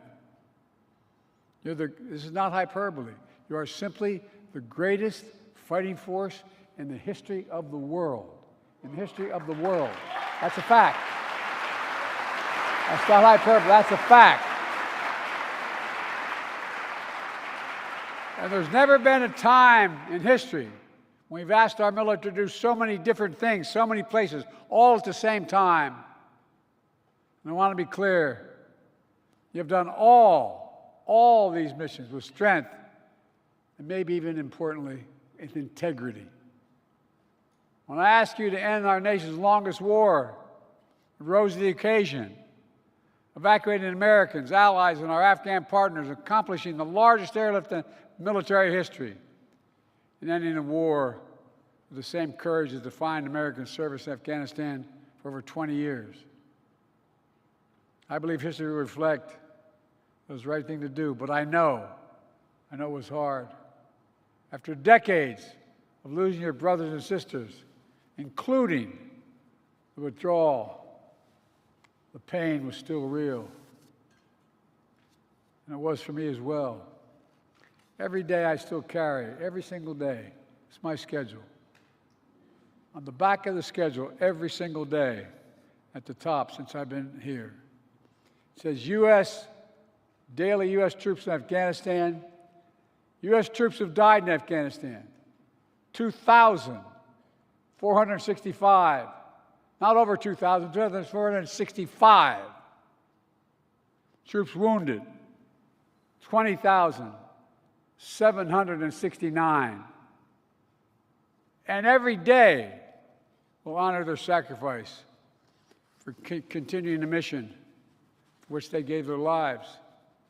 Fighting terrorism, defending our homeland, and protecting the American people. 6 months after that war ended, when Russia began its largest war in Europe since World War II, I asked you to help defend Ukraine. You didn't hesitate.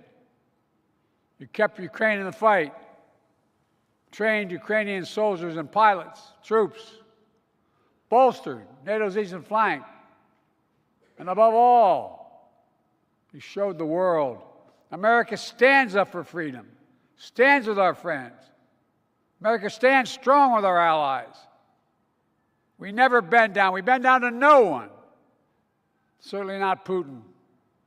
And now, nearly 3 years later, Putin has failed to take Kyiv, failed to make large territorial gains, and failed to break NATO. As a matter of fact, when I spoke to him on the phone, he talked about he wanted us to be the Finland of Europe.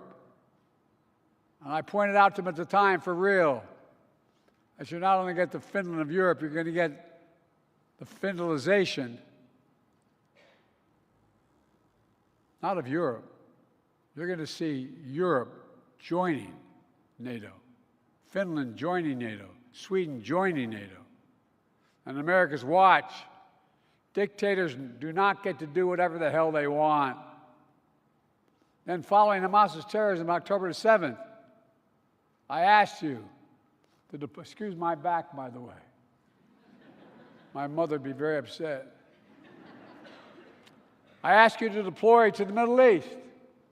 Again, you stepped up, pulling long nights and long deployments to weaken Hamas, to defend Israel against unprecedented attacks on Iran. Imagine had we not. If we don't lead the world, who will lead the world? Who? And twice, you stood up to the attacks by the Houthis in the Red Sea. Last year, I spoke with the women and men aboard the destroyer that took down the first Houthi attacks. It was the USS Carney. And I want you to tell you all what I told them. We owe you. We owe you. And back in May, yesterday I proud to announce a ceasefire, the hostage deal between Israel and Hamas. The road to that deal was not easy. It was 8 months ago I laid down the elements of that deal in May, embraced by countries around the world, because they know we say what we mean, endorsed overwhelmingly by the UN Security Council. It's taken 8 months of nonstop, relentless effort from my administration to get it done. But because of you, all of you standing behind me, because of you, because of so many diplomats and defense professionals, we kept the pressure on Hamas. And we got it done.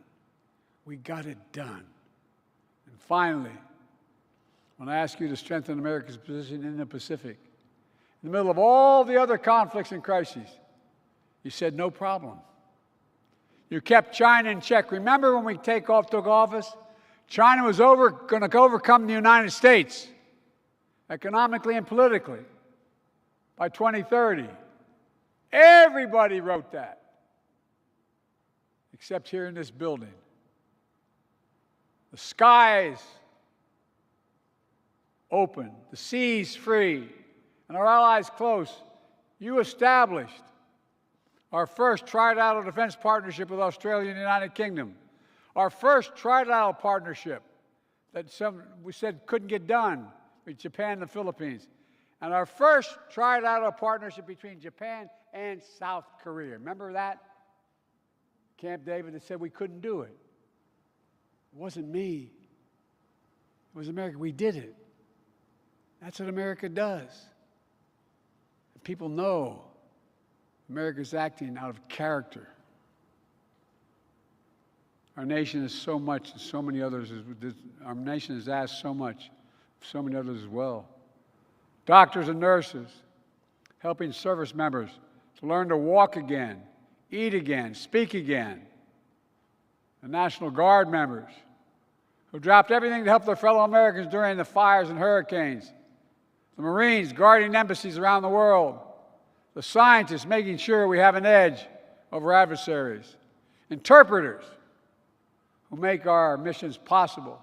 And perhaps most importantly, your families. They sacrifice so much. And I might add, the doctors and nurses. Excuse a point of personal privilege, as used to say in the Senate. Came home I commuted every day. Every single day, over 2,100,000 miles on Amtrak, because I lost my family when I first got here. My oldest son, one day, went home. He was the Attorney General. He said, "Dad, what are you doing Friday?" I said, "What do you want me to do?" He said, "Why don't you pin my bars on?" I said, "What?" He said, "You're married with 2 children." I said, "No, Dad, but someone's got to go." He spent a year in Iraq, won the Bronze Star, Conspicuous Service Medal. But like many others, he was exposed to those burn pits, which are within about half a mile of where he bunked. He had stage 4 glioblastoma, like so many other of our folks. And I watched the nurses and the doctors who took care of him for so long. And by the way, I want to take a moment to speak to all military spouses, kids, and parents here today. Most Americans never see the sacrifices that you make every single day. They'll never see all those holidays and birthdays with an empty seat at the dinner table, because mom or dad was deployed. They'll never see all the moves you had to make to new states, to new schools, to new jobs. But I see it, and Jill saw it. She made it her life's work. She's done everything big and small, from help military spouses find child care and build their own careers, by hanging photos of employed moms and dads outside classrooms of those National Guard folks. Because then every holiday, every time there's something going on, their moms or dads weren't there, but no one ever mentioned it. She started getting in every classroom in America to put a picture of an employed mom or dad outside the classroom. Even this morning, she held an event for joining forces, an historic White House initiative to support military and veterans' families. Because as a poet John Milton wrote, they also serve who only stand and wait. They also serve only stand and wait. So for the last time as Commander-in-Chief, I want to say thank you, thank you, thank you to all the families. We owe you. I've long said as a nation, we have many obligations.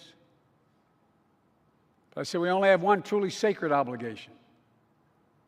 That's to prepare those we send into harm's way and care for them and their families when they come home and when they don't. Over the last 4 years, Kamala and I have worked to make good that obligation. We passed more than 40 bipartisan laws to support you, including something that I felt so strongly about, the passage of the PACT Act. We drafted that law and we passed it.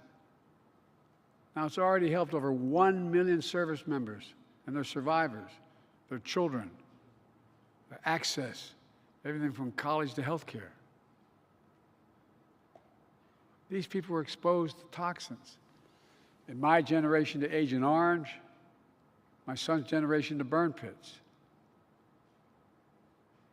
But we had to prove that what you had, with your disease, all the brain damage, all the brain cancers, were a direct consequence of those toxins or Agent Orange. But we changed that. I want to publicly thank the 9/11 Commission, all those folks, all those firefighters who were so badly, badly damaged because of the fumes and the toxins associated with the 9/11. And those of you who are the Vietnam generation, finally, all you had to prove is that stuff dropped on you, and it didn't cause. They didn't have to prove beyond a reasonable doubt it caused your disease. Just state the fact and you're covered. We've invested over $1 trillion in our defense industry base. In real dollars, that's more than America did in any 4-year period during the Cold War. We've also invested record resources to fight the scourge of military suicide. No more calling and saying, my husband needs help. He needs help. You get an answer. We brought veterans' homelessness to record lows.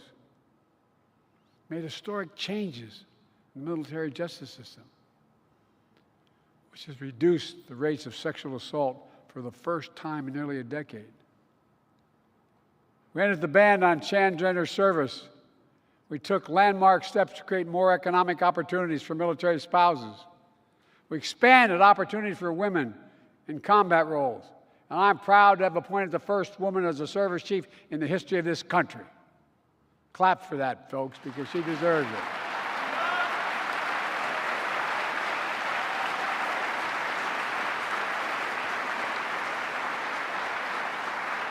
I don't know about the rest of you guys, but the women in my family are a hell of a lot smarter than the men in my family. Look, if there's one thing I hope to take away from today, it's this. This is not hyperbole. You're truly the finest fighting force in the history of the world. That's not hyperbole, that's true. Everything I and others have asked of you, you've done. You've done with honor, commitment, grit, and guts. Let me close with a final request. I say it not as your president or commander-in-chief, I say it as a man who spent 50 years of his life serving his country in a different way. Remember your oath. My son, Major Bo Biden, used to call it home base. That's a set of principles of values that give you light in darkness, that guide you. It's true to the military, it's the best weapons, the best training in the world. We have the most cutting-edge ships, planes, and subs. We have the smartest, most well-trained force on earth. That's all critical. But that alone is not what makes us strong. This is not what brought Washington, this band of brothers together all those years ago. It's our values. I mean this sincerely, it's our values. American values. Our commitment to honor, to integrity, to unity, to protecting and defending not a person or a party or a place, but an idea.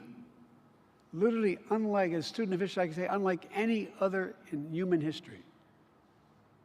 And that idea is the United States of America is unique in the world. Virtually every other nation in the world is based on geography, ethnicity, or religion, or some defining feature.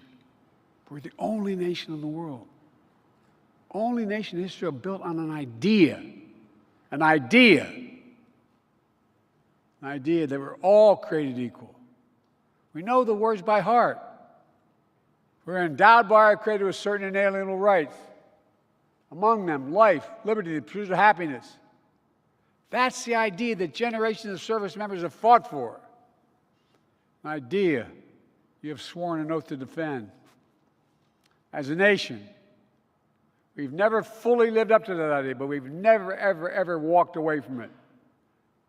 Our country is counting on you to ensure that that will always be true. As I said when I began, 1% of you defend 99% of the people across this nation. That's why you all deserve a special place in our hearts and in God's heart. May God bless you all, and may God protect our troops. Thank you, thank you, thank you.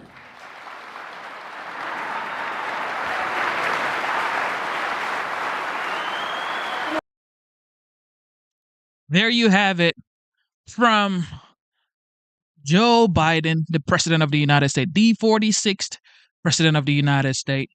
Ladies and gentlemen, we've had a wonderful time. We've been streaming for 3 hours, 40 minutes. Did you have a wonderful time? Let me know in the chat. Let me know in the chat. Let me know in the chat. Let me know in the chat, ladies and gentlemen. The same question. How many of you guys in the chat are going to DC for the inauguration? Let me know if you're going to DC for the... Shout out to Luke. Shout out to Luke, the members of the channel. Shout out to Luke. God bless you, Luke. I see you, Zyro. How many of you guys are going to DC for the inauguration, y'all? How many of y'all going to DC? Let me know. A lot of people are not going to DC. Like, why are y'all not going to DC? And y'all say you're like Trump supporter or I support Trump, and then y'all ain't going to DC. Man, y'all need to chill. I don't want to see no my guy in the comment if y'all ain't going to DC. If y'all ain't going to DC, I don't think y'all ain't no. You are not a Make America Great Again fan, okay? Because every Make America Great Again fan that I know for real, they are going to DC.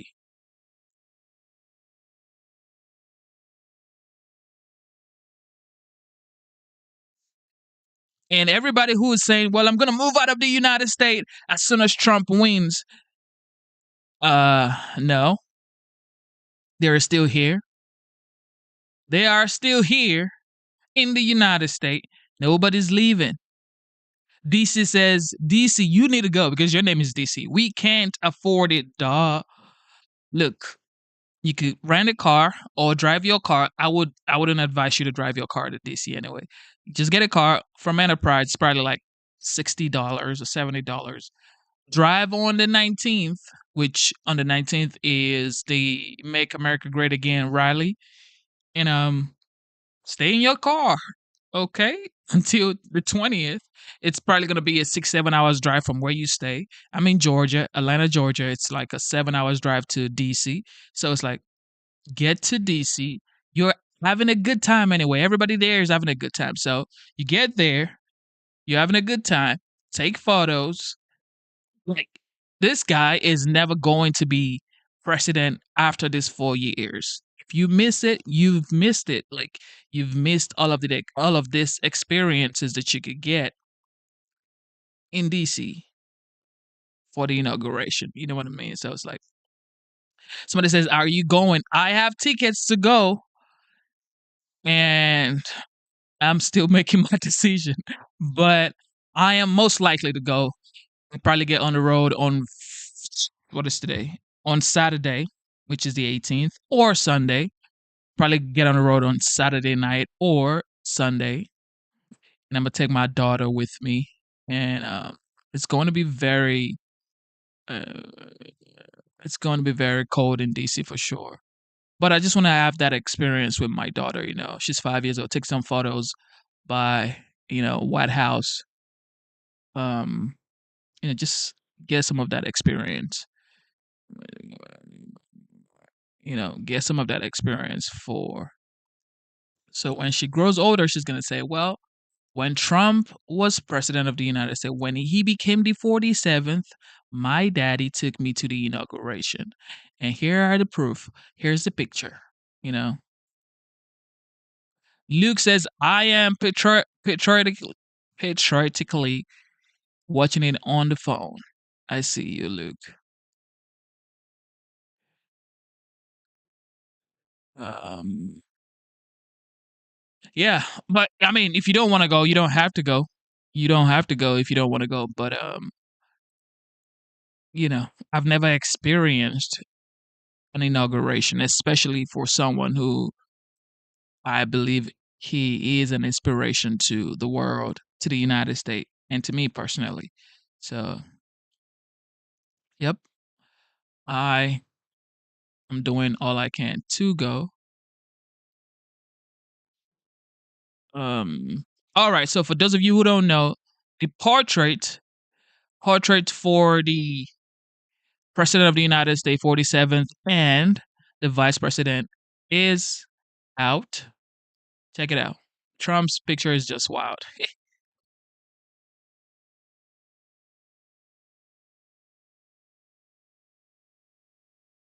Welcome back to Live Now from Fox. I'm Stephanie Quinu. Time right now is 12:56 Eastern, 9:56 Pacific. We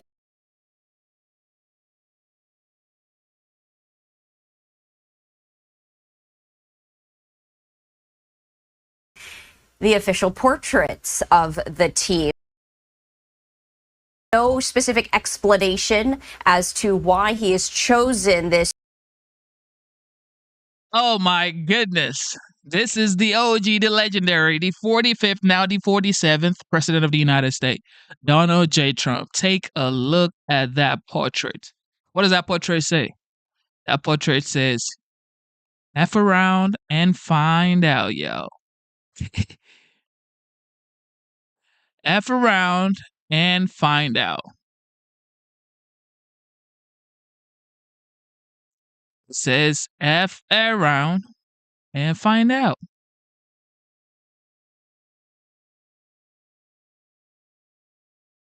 That's what that portrait says. Um,